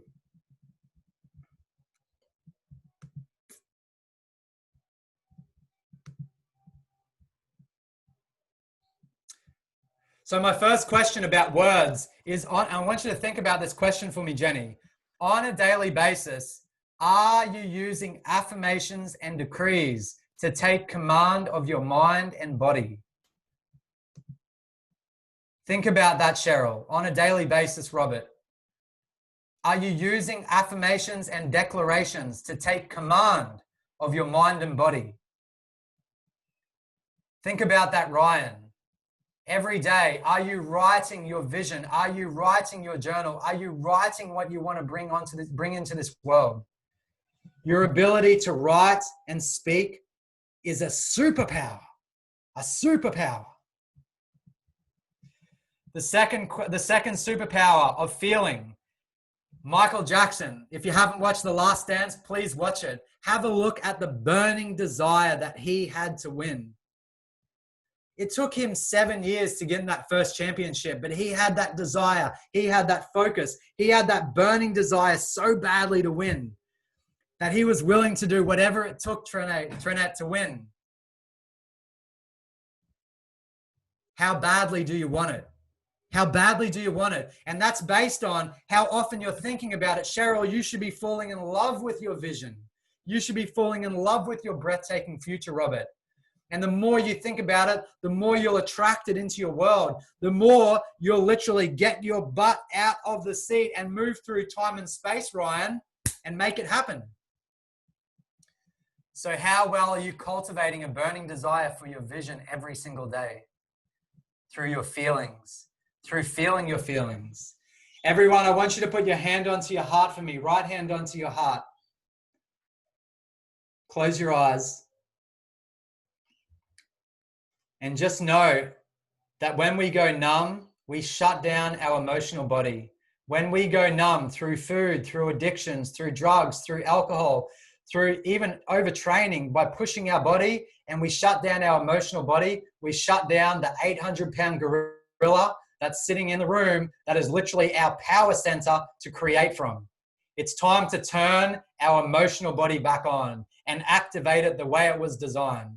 I want you to put your hand onto your heart for me and say out loud, I feel my feelings. I love what I feel. I touch my pain and I turn it into my love and joy. I feel my feelings and I love what I feel. Take a deep breath in and exhale. Connecting with heart-centered breath every single day, combined with your words and your vision, starts to activate your emotional body and your desire again for life, for living. And then the last superpower is our imagination. The imagination, you know, the imagination that everyone told you to stop being a dreamer when you were younger? Well, Brother Jack, your brother, is telling you to become a dreamer again. All the greats were dreamers. All the greats were dreamers. You know what I'm going to say? Martin Luther King Jr. had a dream. How big is your dream? Your dream might be that big that you don't even see it, but it comes into manifestation after you leave this planet. The size of your life, Trinette, will be defined by the size of your dreams. We activate our dream through our neocortex when we're living in fear and reptilian brain and the hustle and survival. We don't even touch our imagination. We don't even touch our dreams. Can you see why most people have given up? Can you see why most people are reacting? Are they living their day, waking up, visualizing their vision for the future, or reacting to their world? The power is in your vision. Walt Disney had a dream. Cheryl, that dream is still alive, Robert. Ryan King, do you have a dream, brother? Laurie, what is your dream? MJ, Carrie, Sarai, what is your dream, Sophia? Angel, what is your dream? What is your vision for you, sister? Everything is created twice, Elizabeth. Everything is created twice. First, it's created in your mind. Then it manifests in the world. We're worried about how it's going to happen. The how's none of our business. Do you know when you get so clear on your why and you get so confident and so certain that you're going to do it, Angel, people are going to be throwing money at you to help you bring that into reality. The reason that people are willing to throw billions of dollars at Elon Musk to create this Mars space project is because he is certain that he's going to do it. And guess what? It hasn't been done before, so he's got no idea how it's going to happen. But he is certain that it's going to happen, and people are throwing money at him. Don't worry about the resources. They will come once you get clarity and certainty within your life. Everything will come to support you. So this third superpower is your ability to think, to feel, and to imagine independently of your environment. This, my brothers and sisters, is your third superpower and your God-given gift.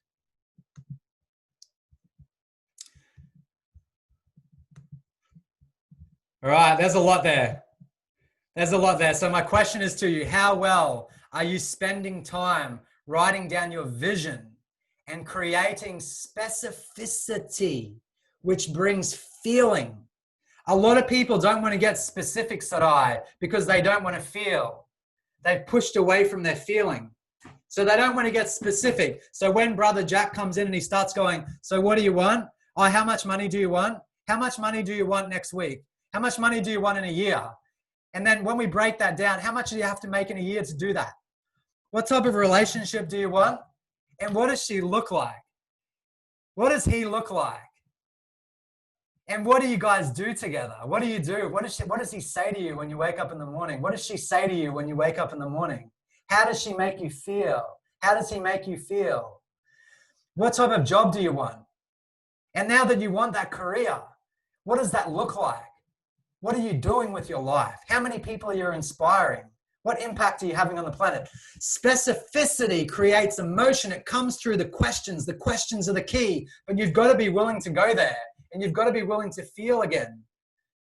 And a lot of times when we've been suppressing for a long time, Sophia, everything we've suppressed, when we start feeling again, that's all got to bubble up to the surface. So we've got to move through some of that pain. We've got to move through some of that anger. We've got to move through some of that fear to allow love to be birthed again, to allow love to be, to joy to be birthed again. So just trust that. Trust that it's going to come up and then release it and move through it. And Sarai is going to be teaching you how to do that tomorrow. So I'm going to stay in my lane, Sarai. So I want you to circle on a scale of 1 to 10, how well you are using your imagination, how well you are using your words, and how well you are using your feelings on a daily basis. Really get honest with yourself. And we want to scale that up. And I'm going to show you how to do that. Okay, so I just want to come back to the screen because I just got excited. Has anyone got any questions? Has anyone got any feedback? Please. Hand up if you've got a question. I'll answer it. Otherwise, I'll keep going. Yes, Carrie, please unmute yourself. I don't really have a question, but I just wanted to touch on a few of the comments that's been going through. And I just wanted to say, Sophia, we love you and it is okay. Because even at 40 years old, 41, whatever, I am just now getting clear on what I really want. So, honey, you are ahead of the game because she's saying, is it bad that she's not, really clear exactly what she wants out of life? What you need to do is just move in the direction of your passion and it'll unfold itself.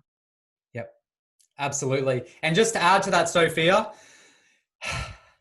the past doesn't exist. And the future you're creating. So the only thing that matters is the present moment.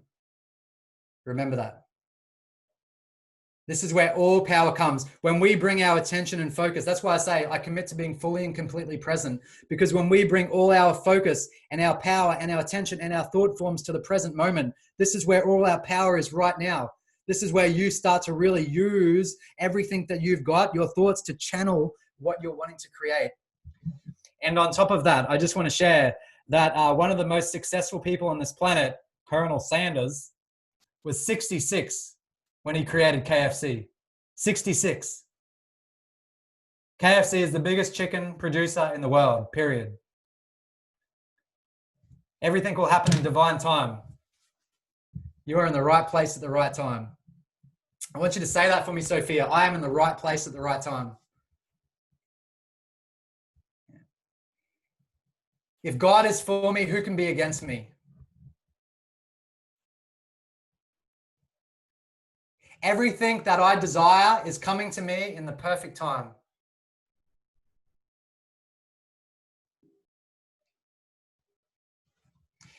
I'm going to teach you some word patterns. I'm very powerful on words because our words condition and program our subconscious mind, our emotional body. And my goal, Sophia, is to release all of that fear, get you out of that reptilian brain, get you out of the struggle, get you out of the hustle, and come into your neocortex, come into your heart, create coherence, trust the process, trust your innate creative powers. Know that you have the ability to do this, that you're already hooked up.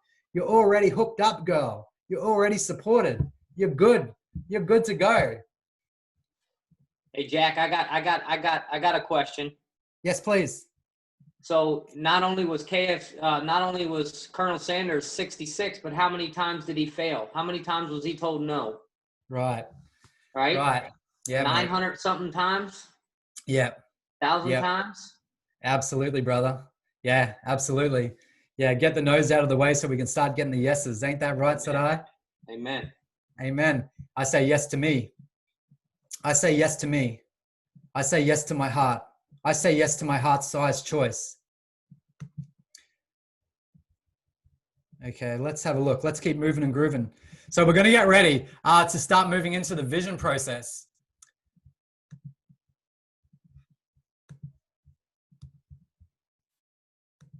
Is this good, guys? Are you getting value? Can I just get a thumbs up? You getting some value from this? Very good. So there's two superpowers to developing your vision. There's two superpowers. Actually, before I get into this, I've been going for about an hour and a half. Can I put a song on? Can we all just jump up for a sec? I want to break it up a little bit. Is that cool? Will everyone stand up for me? I want to play a song. It's my favorite song right now. Carrie knows what's coming. All right, let's have a look.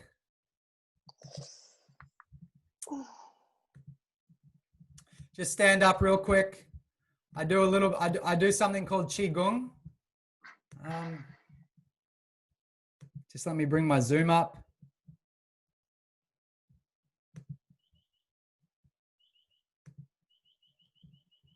Share music, advanced. I speak things out loud when I do them as well. It just helps me to move better. I'm really good at doing one thing at a time, ladies and gentlemen, but please don't get me to do two things at once. You will be you will be thoroughly disappointed.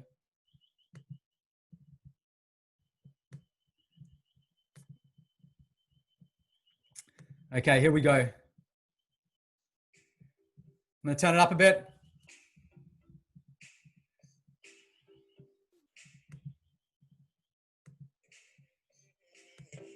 Okay, so I want you to start bouncing up and down.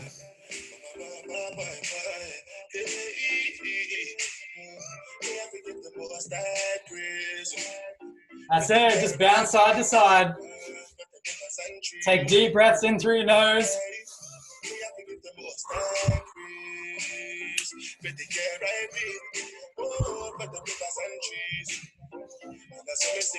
Deep breaths. Wake up your body.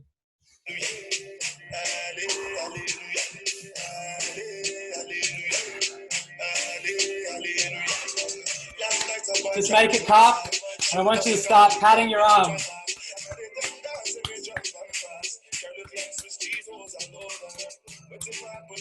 And make a cup and pat the other arm.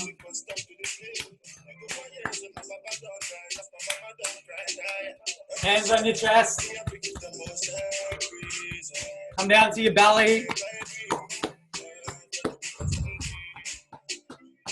Come onto your back. Pat your legs.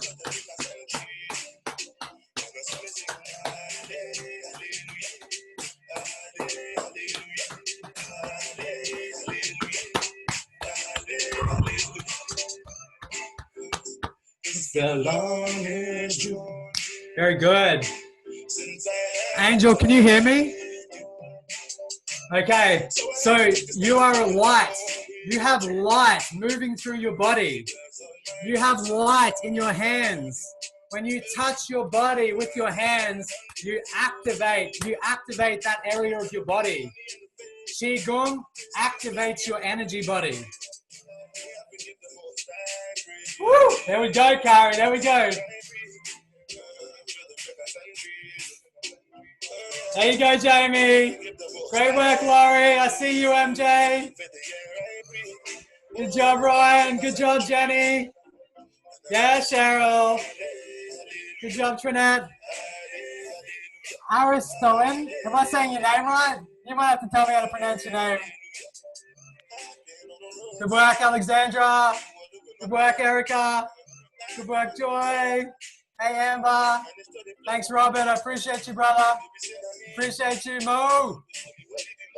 Great work, Amber.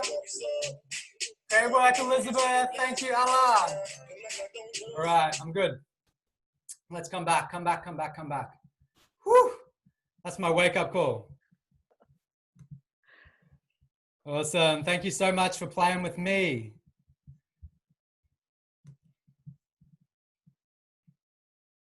Me and Angel just wanted to keep dancing. Yeah, no, I could dance all day too. Wakes me up. Wakes me up. So we've got two superpowers that really are important when we look. Yeah, team. Thank you, MJ. There's no I in team. That's right, girl. There's two really powerful superpowers. The power of hindsight and the power of gratitude. So just understand that most people are looking up the mountain. They're looking up the mountain, but it's really hard to see the path up the mountain when you're at the bottom of the mountain. So when we do a visualization process, Ryan, we go to the top of the mountain. We go 10 years out, Jenny, and then we look at from the top of the mountain, we go, man, it's a nice view up here, Elizabeth. And we look back down the mountain and we can see how we got there. So that's the power of visualization. If you haven't done this before, it might be challenging the first time you do it, Erica. But as you start practicing, Robert, you'll wake up that ability to see into the future and then start looking at how you actually got there. The second superpower, Trinette, is the power of gratitude. So power of gratitude is so powerful because gratitude, as opposed to the power of ambition, gratitude is activating the state of already having. And the law says, Sophia, is that when we have, Amber, we will have more and more and more. But when we don't have, we will have less and less and less. So these are actually states of consciousness, Angel. So when we come from a state of gratitude, we've already got, the universe says, oh, you can have more, you can have more, you can have more, you can have more. And you're more in the receptive mode. Gratitude also opens your heart up to allowing receiving to come in. So these are the two practices, superpowers that we use when we're developing our future vision. All right, so let's get ready. Now, creating your vision.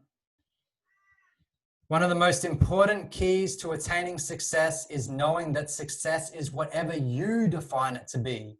That's right, Sadai, rise up.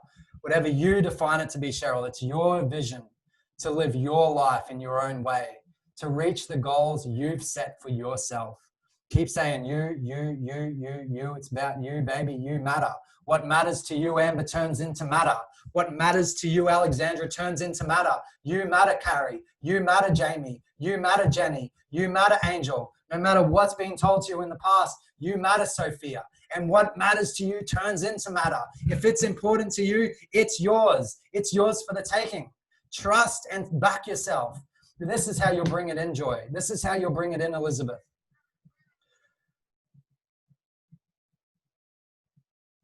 So you define your success, and that's going to evolve. And I'm going to share a real powerful story here. So I was running the wellness program at a healing center in Thailand. How I got that's another story of manifestation and visualization as well.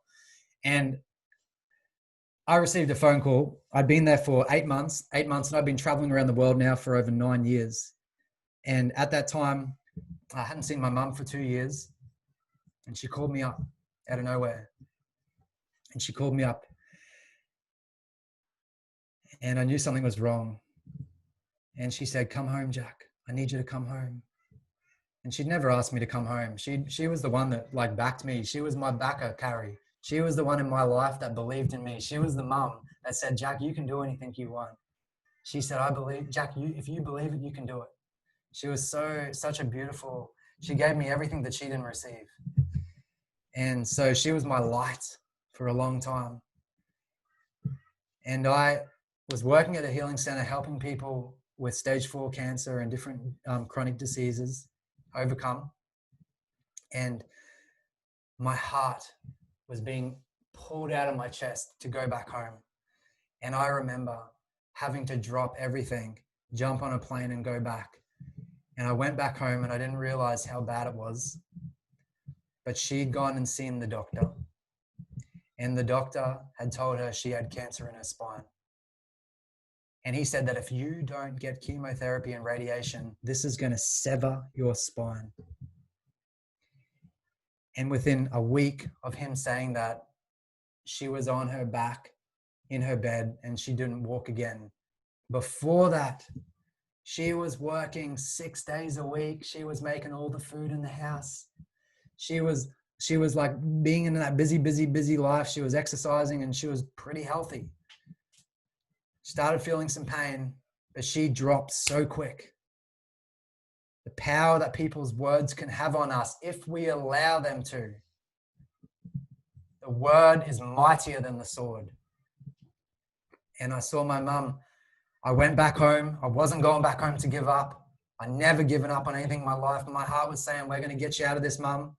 And so I went back and I was doing everything that I could to support her. And slowly, week by week, I was seeing my mum get weaker. And I remember doing this visualization process with her.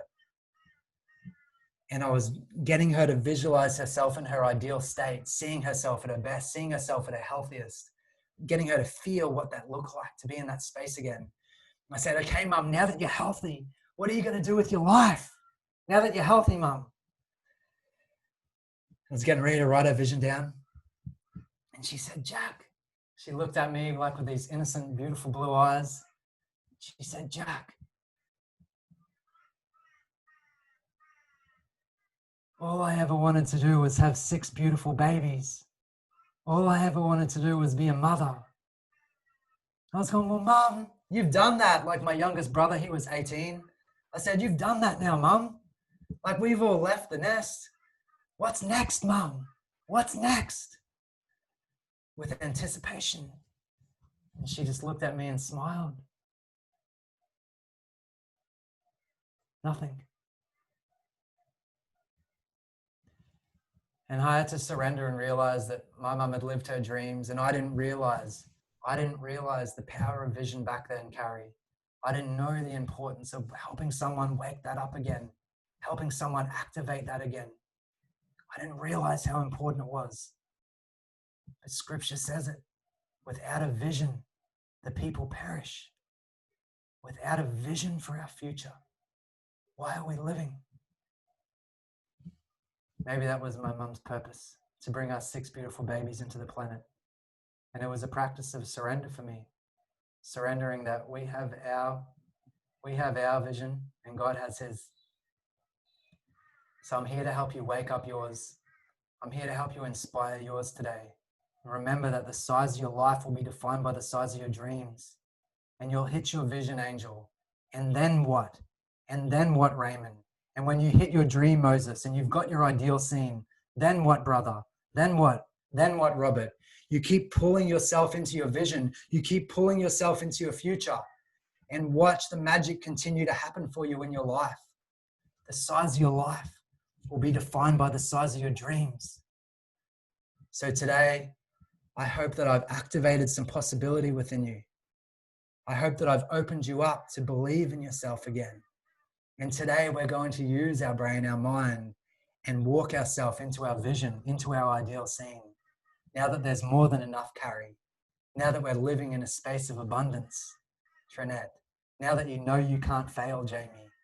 What would you be, do, and have with your life? So this is the visionary process. I'm going to play some light music. So I would like you to get your pen and paper just ready, just next to you. It's 11:11 here in Australia. That's always a good sign for me that it's time to go.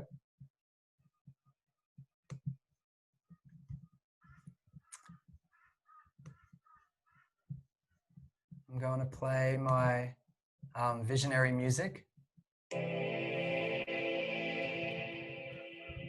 I just want to get the right sound to make sure that it's good for me and it's good for you.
I can't see anyone. Carrie, can you come on for a sec, babes? I'm right here. Okay, I don't know why I can't see everyone. Look at the very bottom of your screen and find the Zoom, the blue camera. Yeah. Thank you. You got it. God bless you, sister. Can you see my screen, Carrie? I can. It's the Rise Up Masterclass one. Okay. So,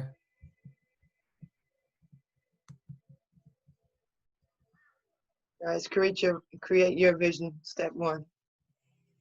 Yeah. I'm just going to stop the screen share for a second. Can you still hear the music? Yeah, turn it up some though. Turn it up a little bit? Yes, please.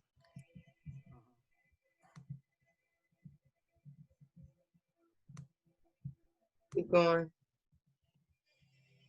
You can turn it up quite a bit because you can barely hear it right now. Okay.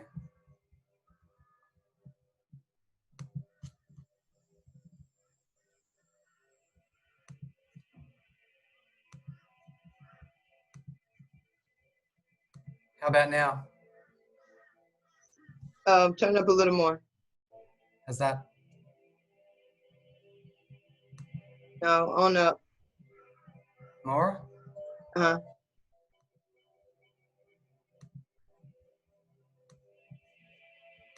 More. What you laughing at, Alex? There we go. There you go. Okay, is that good? You still hear Let my it voice? down just a little. Okay. We can hear you. How's that? Down just a little bit more. How's that? A little bit more. How about that? What do y'all think? Yeah, no? Down a little bit more. Down a little bit more? Yeah. Say something. How about now? There we go. That's the sweet Okay. spot. Yay, I like that. Goldilocks, just right. There you go. Okay. Can you see my screen? No? Can you see me? Okay, beautiful. Okay, let's get ready. So it's gonna be about, we're gonna do about 5 minutes of just quietening our mind and getting relaxed. And then you're gonna do a 10-minute writing exercise to finish off the class. So I'm just gonna talk you through it. So I just want you to sit comfortably and get ready. And relax your arms, relax your hands in your lap, close your eyes, take a slow, deep breath. And as you exhale, slowly relax your body. Take another slow, deep breath. And as you exhale, slowly relax your mind. Take another deep breath. And as you exhale, slowly let go, letting yourself feel completely relaxed, completely at ease. Just enjoy the feeling for a moment, breathing softly. It feels so good to be simply relaxed. Now just tell yourself you're ready to absorb easily and effortlessly everything that's necessary for you to grow, to expand, to evolve, to reach your objectives, to create the life that you want, the world that you want. There is something valuable here for you at this moment, and you intuitively know what it is. Your heart knows what it is. Repeat to yourself, I am now. Just say it out loud. I am now easily and effortlessly absorbing everything I need. I am now easily and effortlessly achieving my dreams and goals.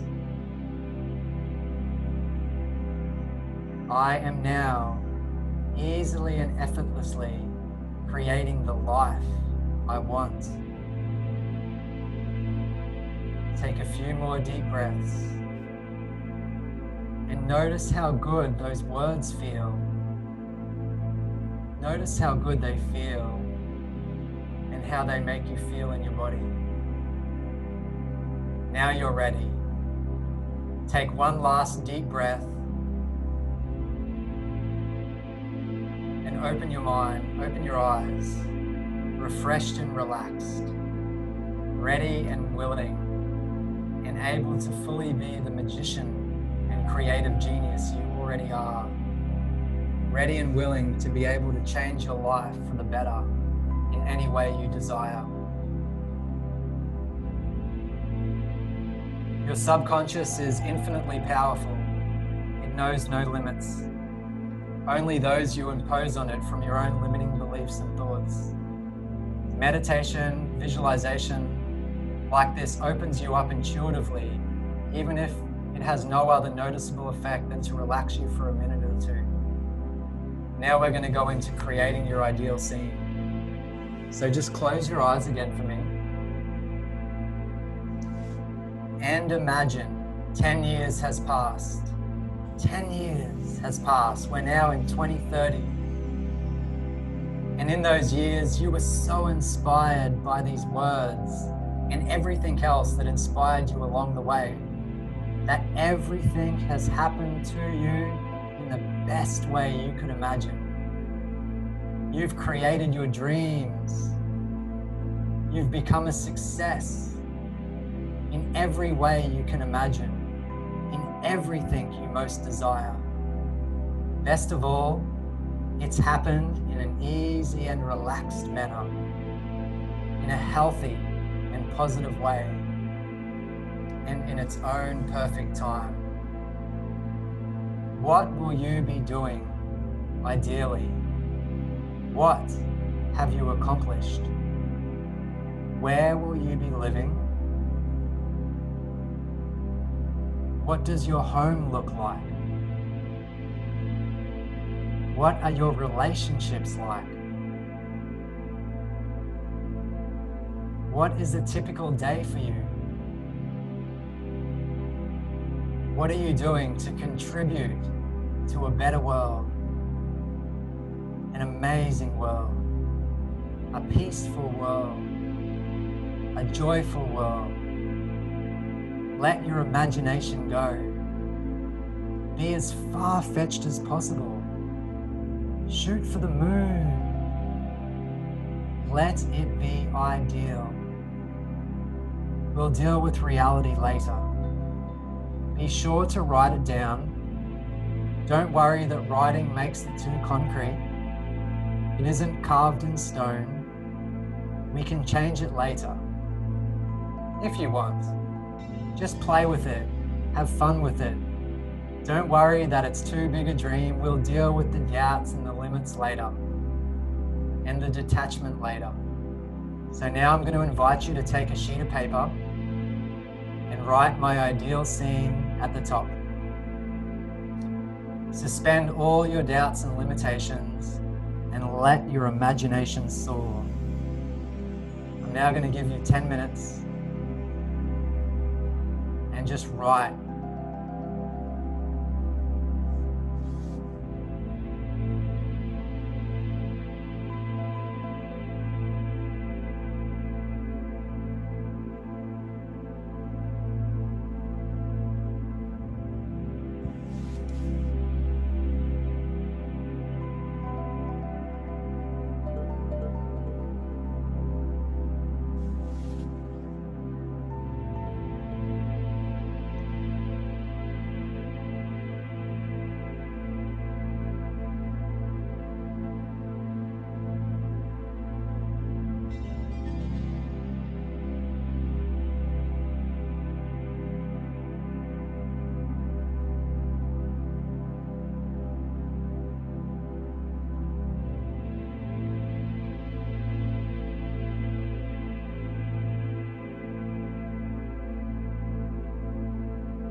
going to give you 2 more minutes. 2 more minutes.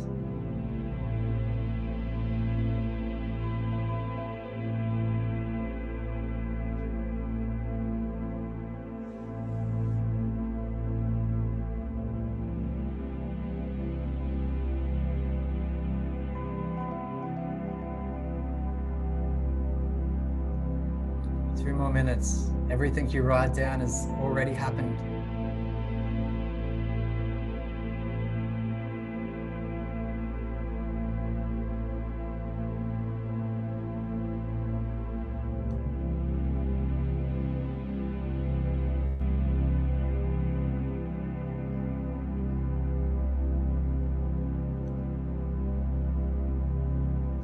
You're writing your wish to your genie.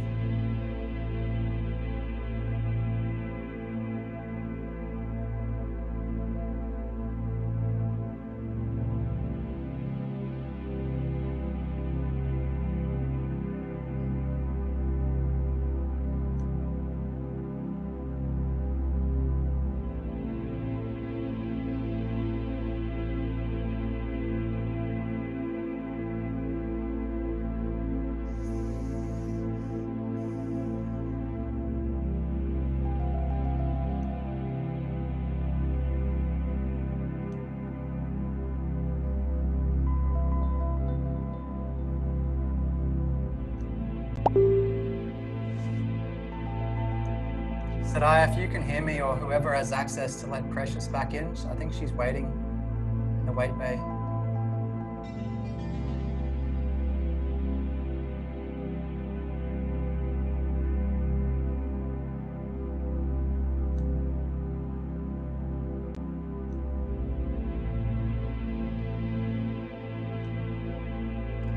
Okay, we'll start to wind it down now.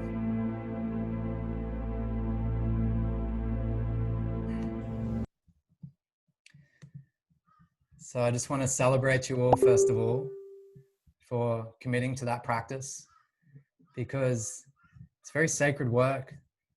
And a lot of people on this planet, they won't ever do that. They won't ever do that.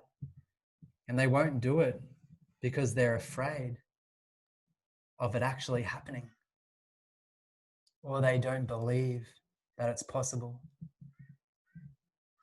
It's the saddest thing. It's the saddest thing, because remember that our beliefs just come from our thoughts. A belief is just a thought we keep thinking. And Sadaya is really going to emphasize that tomorrow, about how as we change our thoughts, we can change our belief systems. Imagine if you had a belief that you couldn't do anything and you lived your whole life without even trying. Man, what a waste. Man, what a waste. That's my biggest fear, ladies and gentlemen, is knowing that I had more in me, and I go and meet my creator and he says, Jack, you wasted that. What a waste. Biggest fear. So many people I know will run like they're late to work, but they won't run towards their dreams. Isn't that crazy? Run towards a job that they hate, but they won't run towards their dreams. Your dreams are literally made of God's substance. You like that one, Laurie? After you've written it, I want you to find a special folder or a notebook or even a beautiful box and put it in there. We'll add more to it later. Okay, this is the beginning. It's the first step. It's the first essential step to creating the life that you want, defining it, getting clear on what it actually is, Ryan. Know that it's a work in progress, but keep reviewing your ideal scene so that you keep it in the forefront of your mind. What you're thinking about on a regular basis is what you're thinking about on a regular basis. So keep it in front of you so it becomes a living document. The most important work that you can do on this planet is your visualization for your future. It is the first part of your map to success.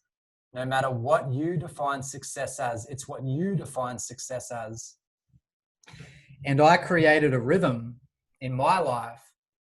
I got taught by my mentor at looking at this on a daily basis and making it the first thing that I look at every morning. Not waking up to my fears, not waking up to my worries, not waking up to what's not going to work, waking up to my vision, waking up to possibility, keeping it in the forefront of my mind, falling in love with my vision, thinking about my vision like I think about my lover, right? How does it should get you so excited that you want to jump out of bed in the morning. That is my wish for you, brothers and sisters, that you wake up every morning bouncing out of bed.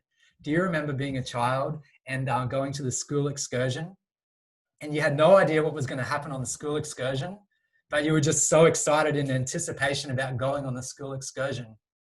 This should be your life every single morning. This is what our Creator desired for us through this life experience. So I want to finish by talking about the laws of success. Now, you've got it in your working document. You've also got a 2-year plan. So your 10-year plan or your ideal scene will turn into your 2-year plan.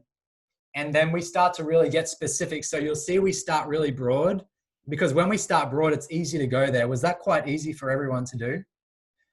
You know what? Can we open up and just have like a few people share? Because I think that I just love to hear about your feedback on that exercise and what you took out of it. So maybe 3 people would share. If you just raise your hand to share about what came up for you during that event. Yeah, Joy? Angel? Yeah, Joy, do you want to go first, sister? All right. Can you guys hear me? Yes, ma'am. So that was a really powerful exercise for me. I do some level of visualization often, and I always anticipate what's going to kind of pop out that's new or next that I haven't visualized before. And so like I really like purposefully going into, going 10 years into the future. And it was very real. And I was able to like literally materialize the humans who were in the room with me, like I saw unborn children that I have. They have names. So like it really blossomed today.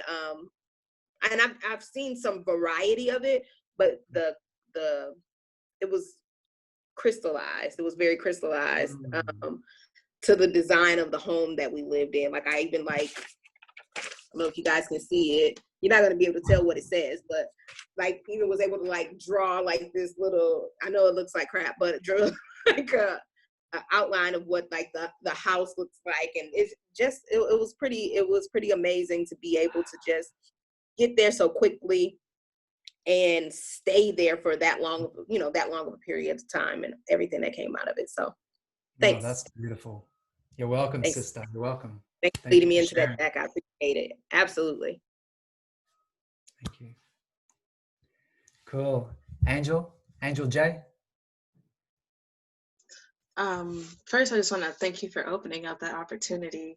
I also do visualization on a pretty regular basis, but today I had a very specific things were coming up, and at first I was kind of like, I should stop, like that doesn't make sense, why would I do that? But then since I realized like I'm in this community and like this is an exercise, like just keep going, it really helped to just kind of like flow things out, and for me to remove that blocker that's usually there when I'm by myself. I'm like, no, that doesn't make sense. Why did I do that?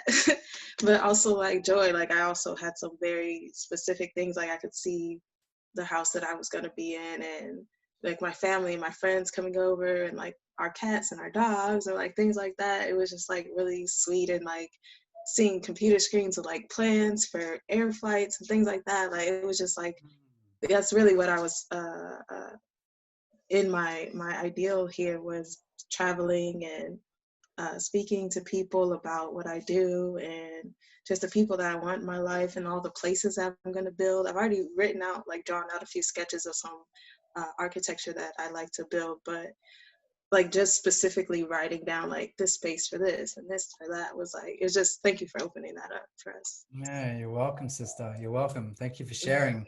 And I vote your victory, by the way. I vote your victory, Angel. I vote your victory, Joy. Yeah, we vote your victory, everyone. That's what allows this to happen. When I want everyone to say this word for me. This word for me is everything. I am secure. I am secure. I feel secure. It's all about being secure in our world. This is a very intimate practice. Intimacy in our planet has been really suppressed and hurt. When we feel secure, the child in us comes out to play again. So creating that secure space allows you to tap back into that again. It allows you to see cure. I see cure. I see cure on my planet. I see cure on my planet. Gives me chills when I say it. So thank you, ladies, for being vulnerable, being open, playing 125%, going to spaces that you might not usually go to.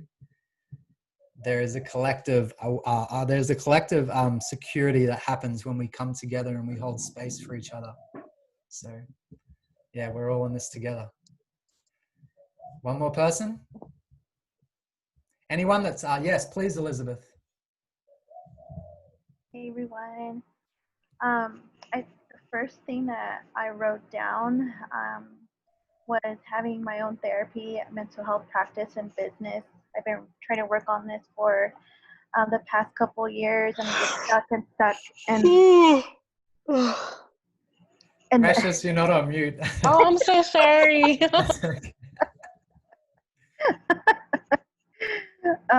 But yeah, that was my first thing that I've been manifesting because it's something my long-term goal. So Sarai, I'm watching you. I'm looking up to you how to get this done. But I'll just tell you right now that you're the person who got the coaching call with me because I haven't sent the emails. So you're the one who got it with me for the. Yes. Thank you. Oh, I'm so excited. Wow. Divine connection. Oh, that's amazing. Yes. Thank you. Very similar to what was already shared too. I visualized my backyard being full with my close family friends, a pool gathering. Like my spot is the kick-it spot. If anyone needs a home, to come over to my place, and we'll always have food, and we'll always have good company, and not a non-judgment home and a non-judgment place. So I wrote that down, and I could see and I visualized it. I visualized my home too. So yeah. Beautiful. Beautiful. That's awesome, Elizabeth. There's miracles everywhere. Miracles just a higher law. Miracles follow me everywhere I go. That's my mantra. Miracles follow me everywhere I go. Miracles follow me everywhere I go. Say it, name it and claim it. Name it and claim it, baby. So thank you so much again for sharing. Before we move on, did anyone else have their hand raised? Did anyone else want to share what came up?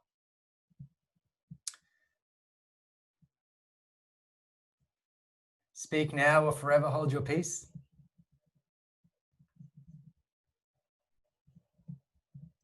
Cool. I was in Greece in those white houses that everybody probably has seen.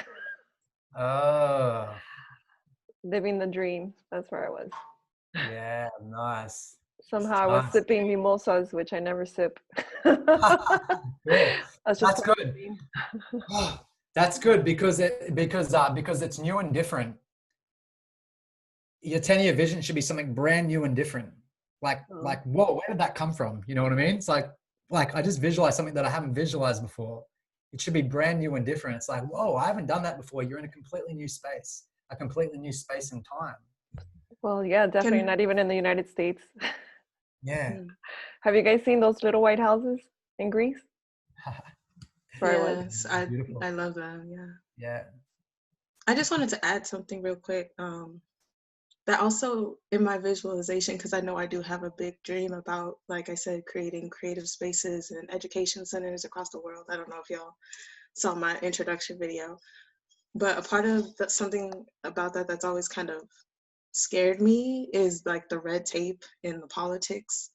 And in my visualization, I saw like having peaceful conversations with like world leaders and community leaders and things like that. So I thought that was really powerful. I'm glad that, once again, I'm glad that you opened that up for me. Yeah.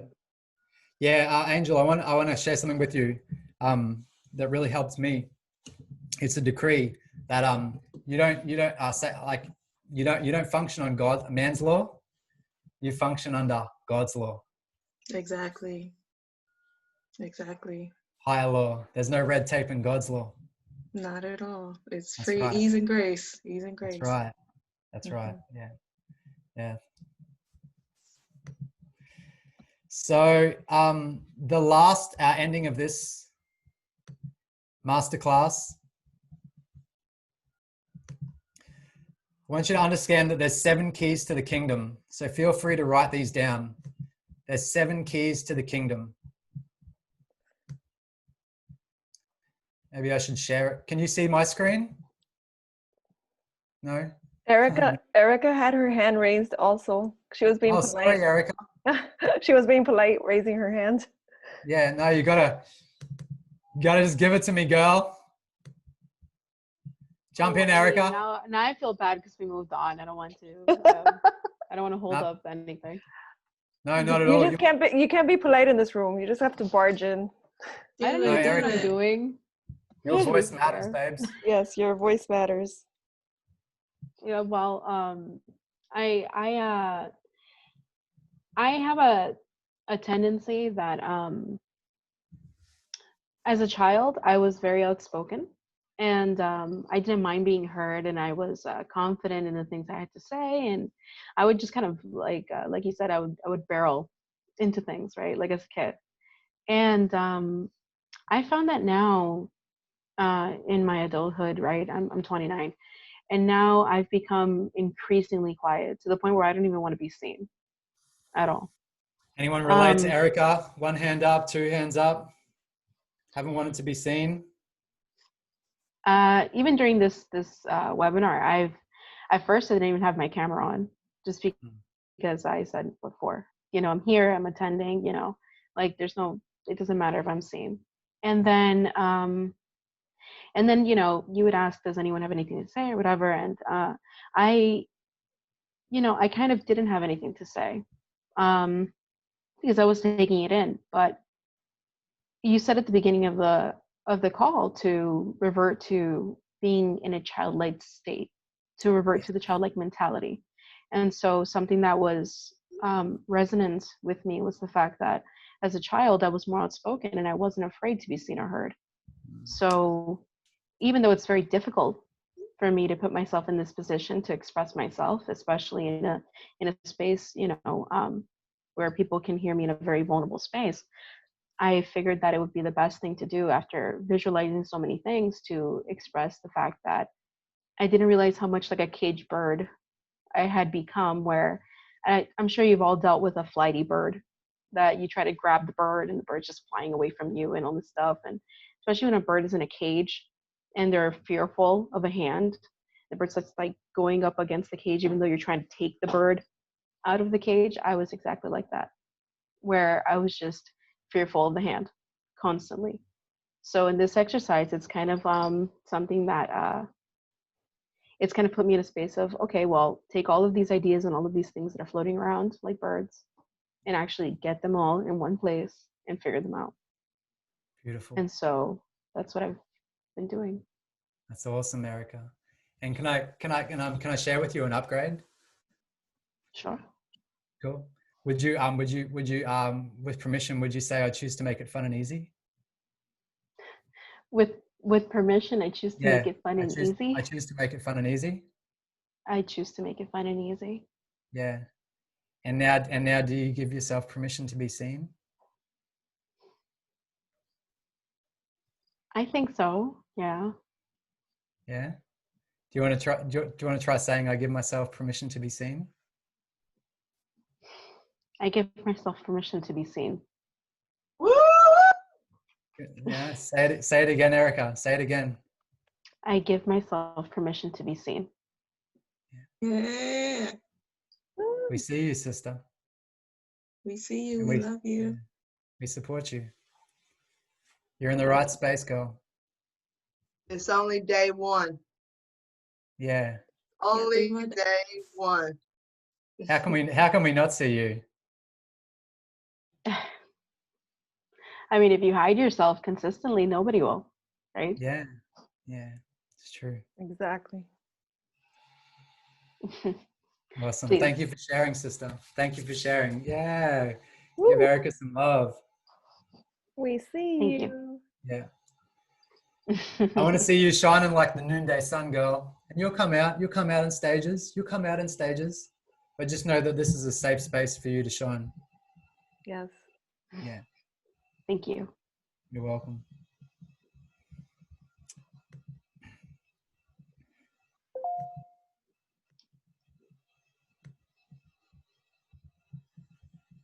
Okay, I know it's 11:50. I'm gonna the 7 keys to the kingdom. I'm gonna share them in the Facebook group, because the 7 keys and the last one is action. Okay, and none of them matter if we don't take action.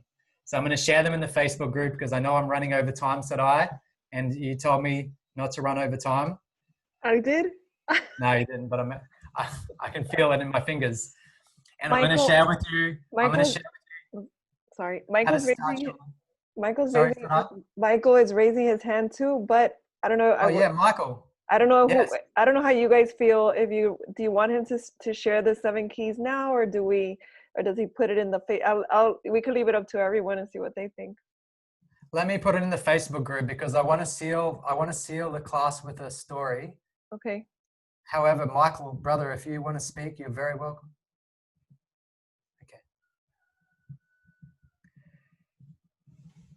And I want you to understand, to commit to action.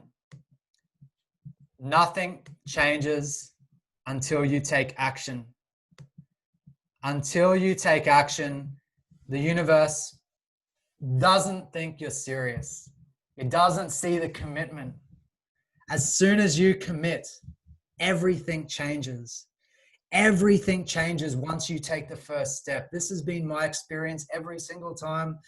Oh, God damn, I've learned to trust my heart. I've learned to trust my faith. Every time I've stepped out and backed myself, not knowing a clue how it was going to happen, angels, it's like angel wings catch me and support me and guide me towards my vision and dream. So I started studying Napoleon Hill. Some of you might have heard of him. He wrote Think and Grow Rich, and it was the best. It's the biggest personal development book in the world, rooted in Bible scripture for sure. And he also wrote the 17 laws of success, 17 principles of success. One of my teachers, KT, was studying the reel-to-reel recordings back in the 1920s that Napoleon Hill had put together. So Andrew Carnegie asked Napoleon Hill in the 1900s to do a 20-year study on the 500 wealthiest people in the world at the time. And they're down there in the 21 Club, after Napoleon Hill had created and cultivated this 20-year study. Could you imagine investing 20 years of your life into a study? That's a long time to invest into a study. He interviewed over 500 of the wealthiest people, and he had all the Chamber of Commerce in the 21 Club in US. 21 Club in US, it's like $10,000 an hour to go and sit in there back then. You can imagine how much it is now. It's a big boys club. They go and sit in there and trade their secrets. So he's got Henry Ford, who owned Henry Motors. He's got Andrew Carnegie, John D. Rockefeller, pharmaceutical companies, Harvey Firestone. He's got the steel industry, all the barons of business in the one room, and he's got his flip chart, and he's taking them through the 17 laws of success. And he said, I could sum it up in one word: Whatever the mind of man or woman can perceive, they can achieve. One sentence, he summed it up. Whatever the mind of man or woman can perceive, they can achieve. And he goes, now I've got 17 laws of success, and I'm going to sum it up in these 2 laws. He goes, what I saw every single person do, these 2 things. And he said, all the opportunities, all the people, all the places, all the circumstances, all the resources, all the events came in so fast to support these people.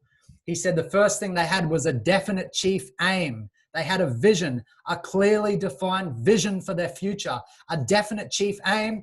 And the number 2 thing was they had a burning desire for its achievement. They had a burning desire for its achievement.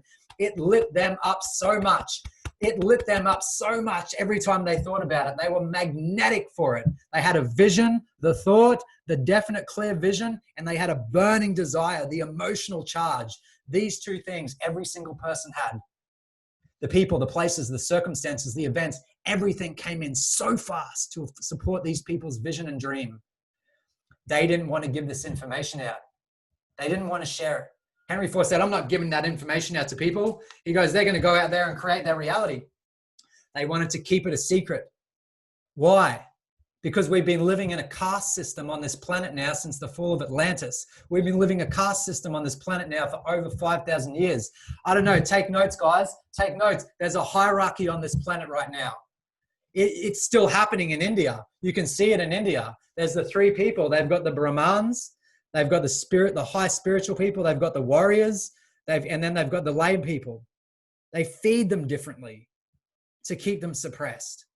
They keep information from them to keep them suppressed. It frightened him.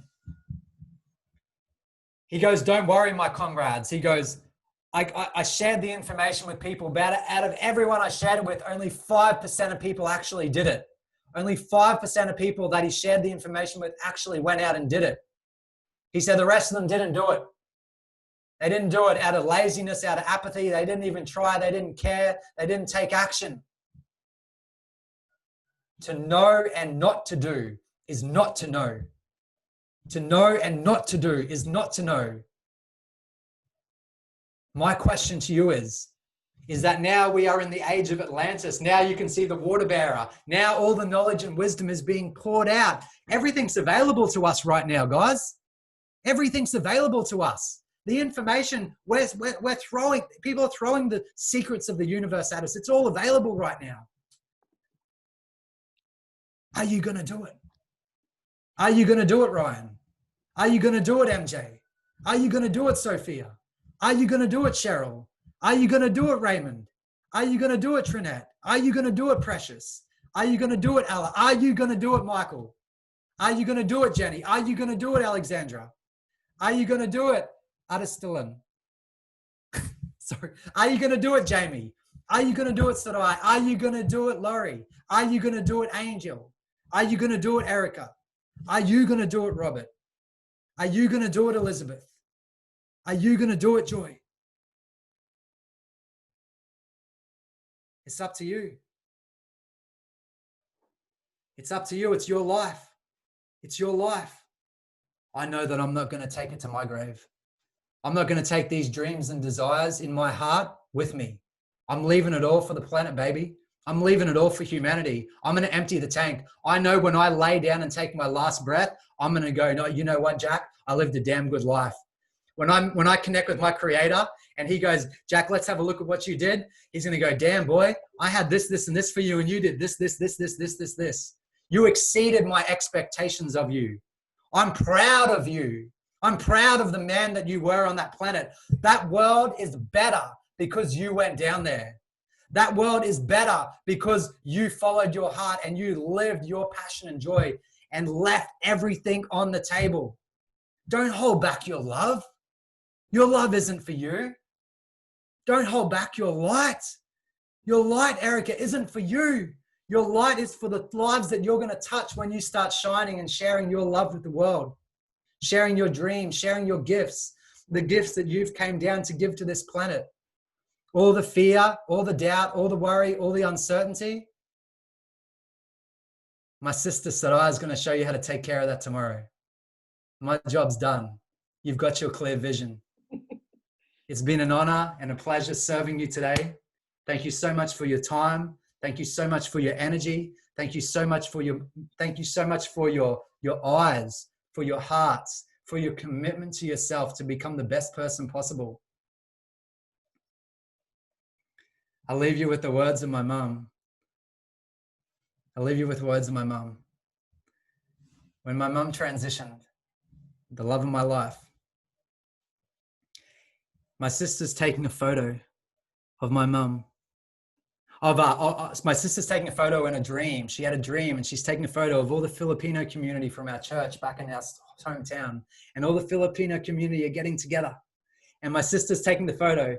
And she said she looked into the lens in the dream. And then all of a sudden, my mum popped up in the middle of the camera. And she's sitting there with this beautiful rose-colored aura, just looking beautiful and magnetic and amazing. And Daisy dropped the camera and she ran over to my mum and she grabbed my mum's face and she said, "Mum, I love you. I miss you, Mum. I just want to touch you." We miss the physical, you know, when they leave. We miss it. We miss the contact. Don't forget to touch people. And she said, "Mum, what should I do with my life?" And my mum smiled at her. This is from the other side, guys. This is from the other side. She said, "Daisy, it doesn't matter what you do. It only matters how deeply you loved. It only matters how deeply you loved."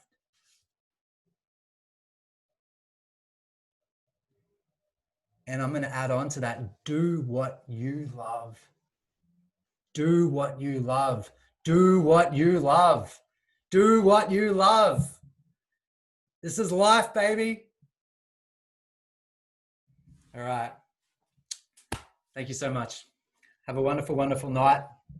Hope you can get some sleep after that. I'm lit. Open up the mics. We're going to roll on with tomorrow. Yeah. Come on. Ooh. Let's go.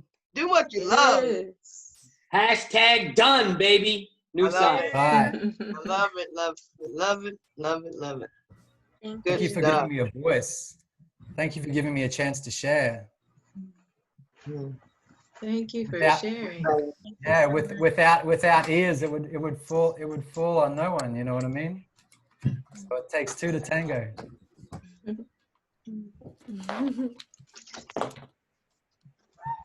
I'm going to hand it back to you, Carrie. I'm going to hand it back to you. Yeah. So You having it back? You hand it to me?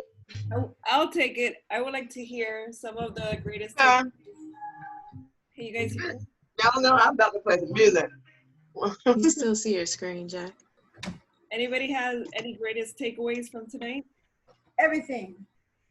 I know. Like, where do you start? The ideal scene was just very powerful. The exercise that you did, Jack, that was just like amazing. Yes. Exactly. Yeah, I started crying.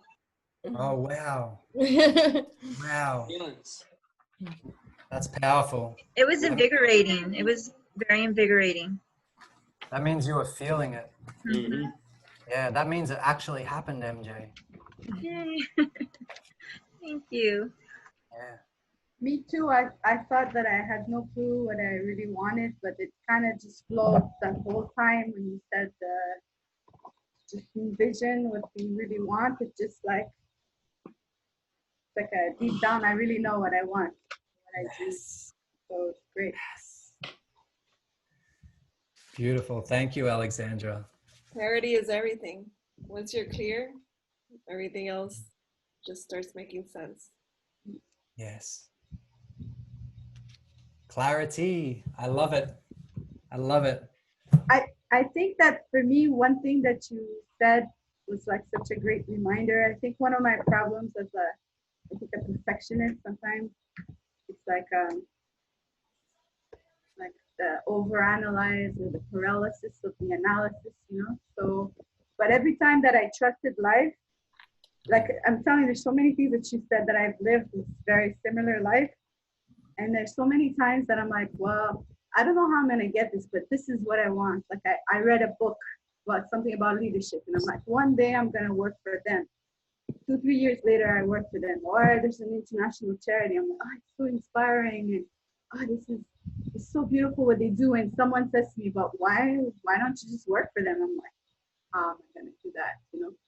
And then I don't know, it's just like the people come in your way, or somebody that's been there all along but you never really paid attention. So one day, once it's in your mind and you I don't know, you see something you really want, that's one person says this one thing that you needed, you know, to Yes. what you want. And actually in life also, then you end up being that person for other people and you don't even realize until years later they say, oh, you know, when you told me this, Alex, I got to do this, that. So I think Yes. it's still like every time, even though like I've often gotten to do so many different things that I never even imagined doing, I still have this like fear, but how, but why? And so it was like a good reminder, and I have to try and just remember all those times that somehow I achieved what I wanted without knowing how, and I have to just trust. I think that's, for me, that's say that like again. I think that's like the takeaway, is like to surrender that once I believe that I really want, I see it and I feel it, and I felt it in that like 15 minutes, you know, with that calming music, and I was like, so I just have to surrender that, you know, and be in action, of course, but that it will come. Yes. You know? Yes.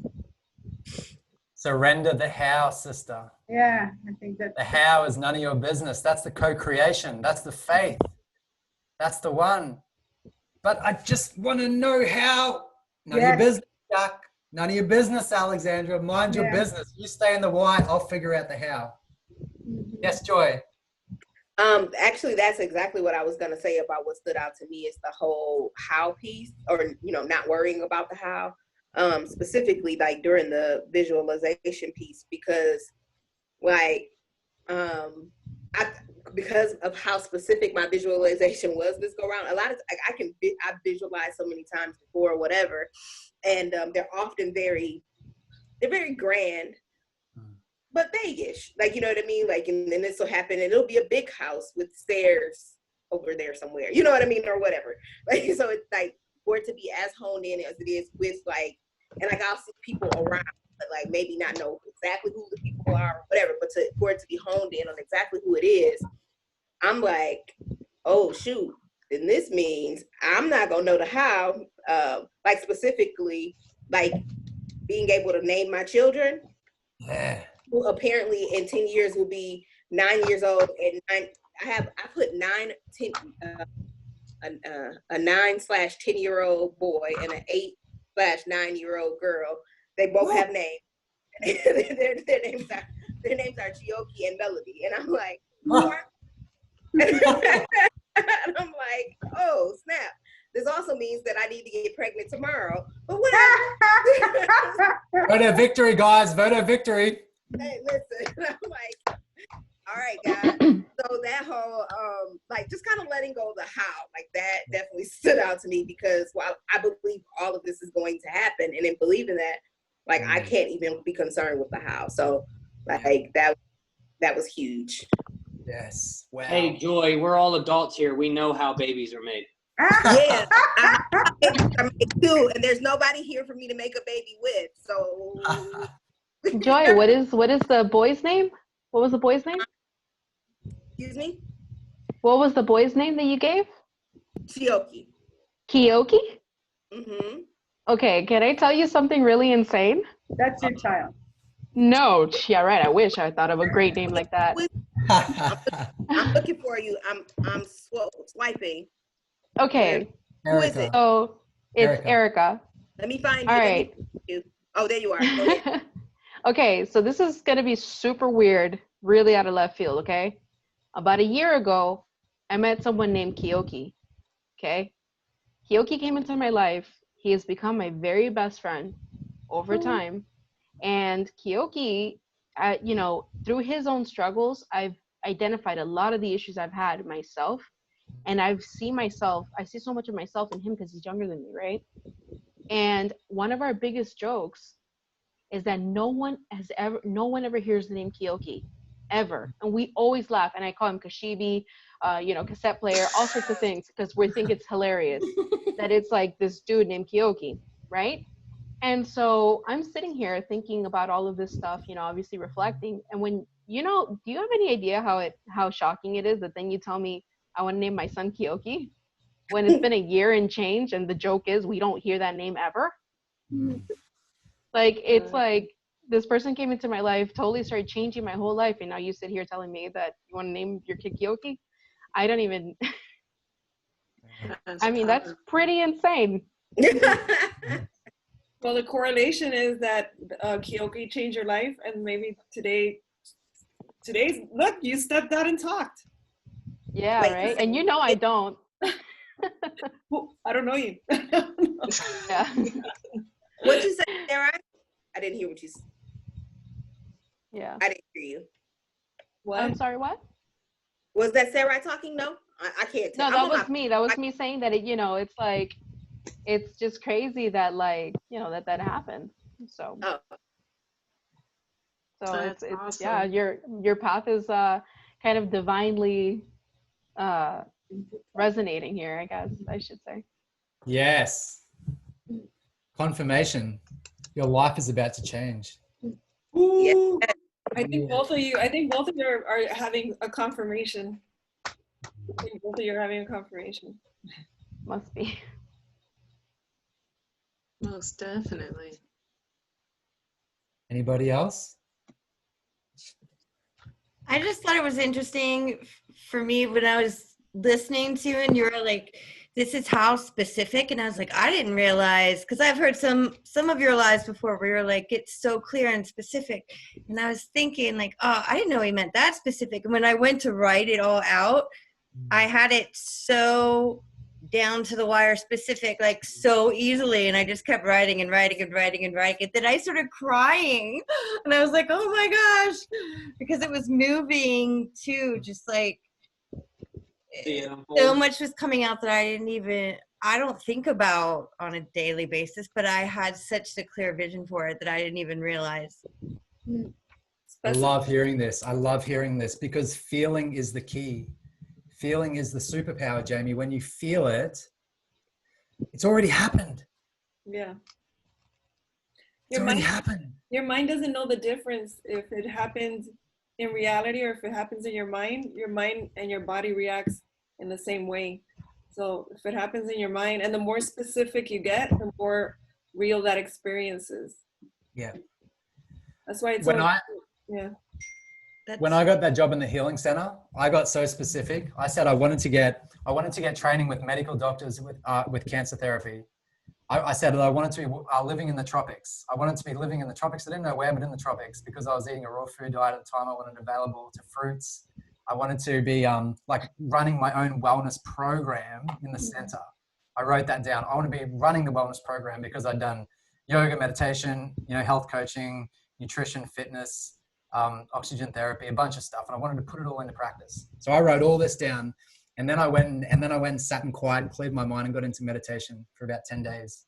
I came out of the meditation. I had one idea to call a doctor that I'd heard about 2 years ago that had a center in Thailand. He'd been looking for a health coach 2 years earlier. 2 years earlier. They just started working on the center when I called up 2 years later. Wow. The center was waiting for me, Jamie. Crazy. Called up and he said, oh my gosh, Jack, yep, you're definitely the one. Here, I'll put you onto the investors. They were in, he was in Thailand, they were in Singapore. He put me onto the investors in Singapore. The investors said, oh, Jack, yes, we want you to come, but we'll need you to write your job description. So I wrote my job. How much do you want to get paid? I said $6,000. They said, that's what we're, $6,000 US. They said, that's what we're paying the doctors in Thailand. He said, but this is a good price for in Thailand. And then I bumped it up and I got somewhere in between what he wanted and what I wanted. But then he said, oh, by the way, Jack, we need you to go over and study with Dr. Lodi's doctors at their healing center and Oasis of Healing in Arizona. We need you to fly over there in 2 weeks. How would you like to fly? Business or first class, Carrie? How would you like to fly? Business or first class? We'll rent a car for you, put you up at the Marriott. and go and get the training so you can come back and then you can run the program that they're teaching at our center in Thailand. Guys, I'm pinching myself. That's so crazy. That's amazing. Specificity. The universe likes specificity. Jack, you know how I wrote you a message about how I wanted to connect with someone in Australia because I wanted to move to Australia? Well, I was talking to this business coach and about some stuff. I was just doing a consultation with her, and she's like, and I was like, yeah, I want to leave the U.S. And she goes, you're going to go to Australia, aren't you? You should go to Australia, right? Like, that's where you're going to go, right? And I'm like, yeah, I think so. And I was like, what? Get out of town, you know, like, there's anywhere you could go, you know? Yeah. It's weird. That's awesome. This is so funny because I told myself when I was gonna get better on mental health because I struggle with anxiety and all of that. I told myself if I get better, I'm actually gonna study how the brains work and how like the mental works, so I could be able to help other people. Because a lot of doctors be like, "Oh, medicine is so good for you." No, it's not. That's BS. Like, it could help you, but it's not cure. So, like, it's very, like, funny. It's like, now I'm, like, realizing it. Like, I forgot it, and then I'm, like, there's different ways. And another thing is I have a position, being a mentor of abuse skills in prevention and wellness in my school. So I'm going to be learning, like, all of those things. And then I have an internship lined up for spring that I could do it, like, there. So, good job. Great. There you go. It's already coming into you, Sophia. Faster than you expected. Mm-hmm. All right. So tomorrow we'll be back, and it will be my turn to follow Jack. But I'm gonna tie into a lot of what he said, and you know, spread it out, and it's about it. We're all so aligned. When we hear each other talk, we're like, wow, like we're all so aligned. So it'll be a continuation of what happened today. Yeah. All right. Thanks so much, Jack. You are so welcome. It's my pleasure. Thank you for giving me a chance to share. Absolutely. Thank you so much. You did amazing. Yes, thank you. I appreciate that. Thank you. Thank you. You guys are all amazing for showing up and saying yes to yourself. Yes. Yay. Absolutely. Cool. Can I take us out? Yes. Good night, everyone. Good night. Oh, Good wait. night. Jack, what's the name of the song? Which song? What you were playing, so I could play it again. The ambient study, the relaxing song? Wait, yeah, I'm gonna try and find it. Yeah. You have it there. Ambient study. Music for folk. The song's for Carrie. Oh boy. Where's that? Hey, yo, tell Fat to go get the of the hip-hop community. A new artist signed us to die. Hey, yo, go get my homeboy. Out of PA. No, we can blow this up. And bring North Carolina and You hear that? Oh, you're South Carolina. Yo, we gonna do it. We're gonna stand by.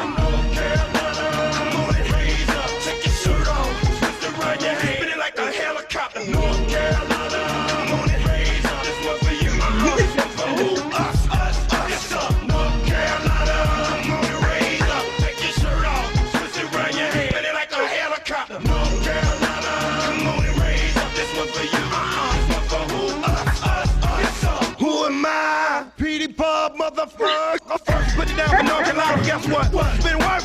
I'm a superstar. Bought me a big old car. Jerry's killing me, I'm dying. With the balls in the front and back and got a button in the middle, make the truck go.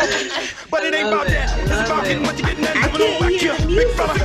Half of me in Carolina, I'm time together. Hope, Marshall, Hope, Green County, damn, transfer, Santa Red, Browns over here, Green over here, Tank, down on Oldham East, Johnson County, Franklin, Newport, Warren, Shelby, Kingsville, Gobert, Halifax, Stateville, and all my doing life behind the wall. This right here is the. Whatever it is, I'm sure not hear it? Don't let them fool you. That is North Carolina. Take your shirt off, twist it around your head like a helicopter. North Carolina, moon and rays, this way for you. You remember them days, y'all? We used to play, y'all, the radio and put on the partner song, y'all. We used to rap our city, running through the school hall, just for a basketball pet. Good night. Good night. Good night, everybody. Yeah, sweet dreams. Dream sweet. Thank you so much. Much love. Thank you. Bye. Thank you. It's already done.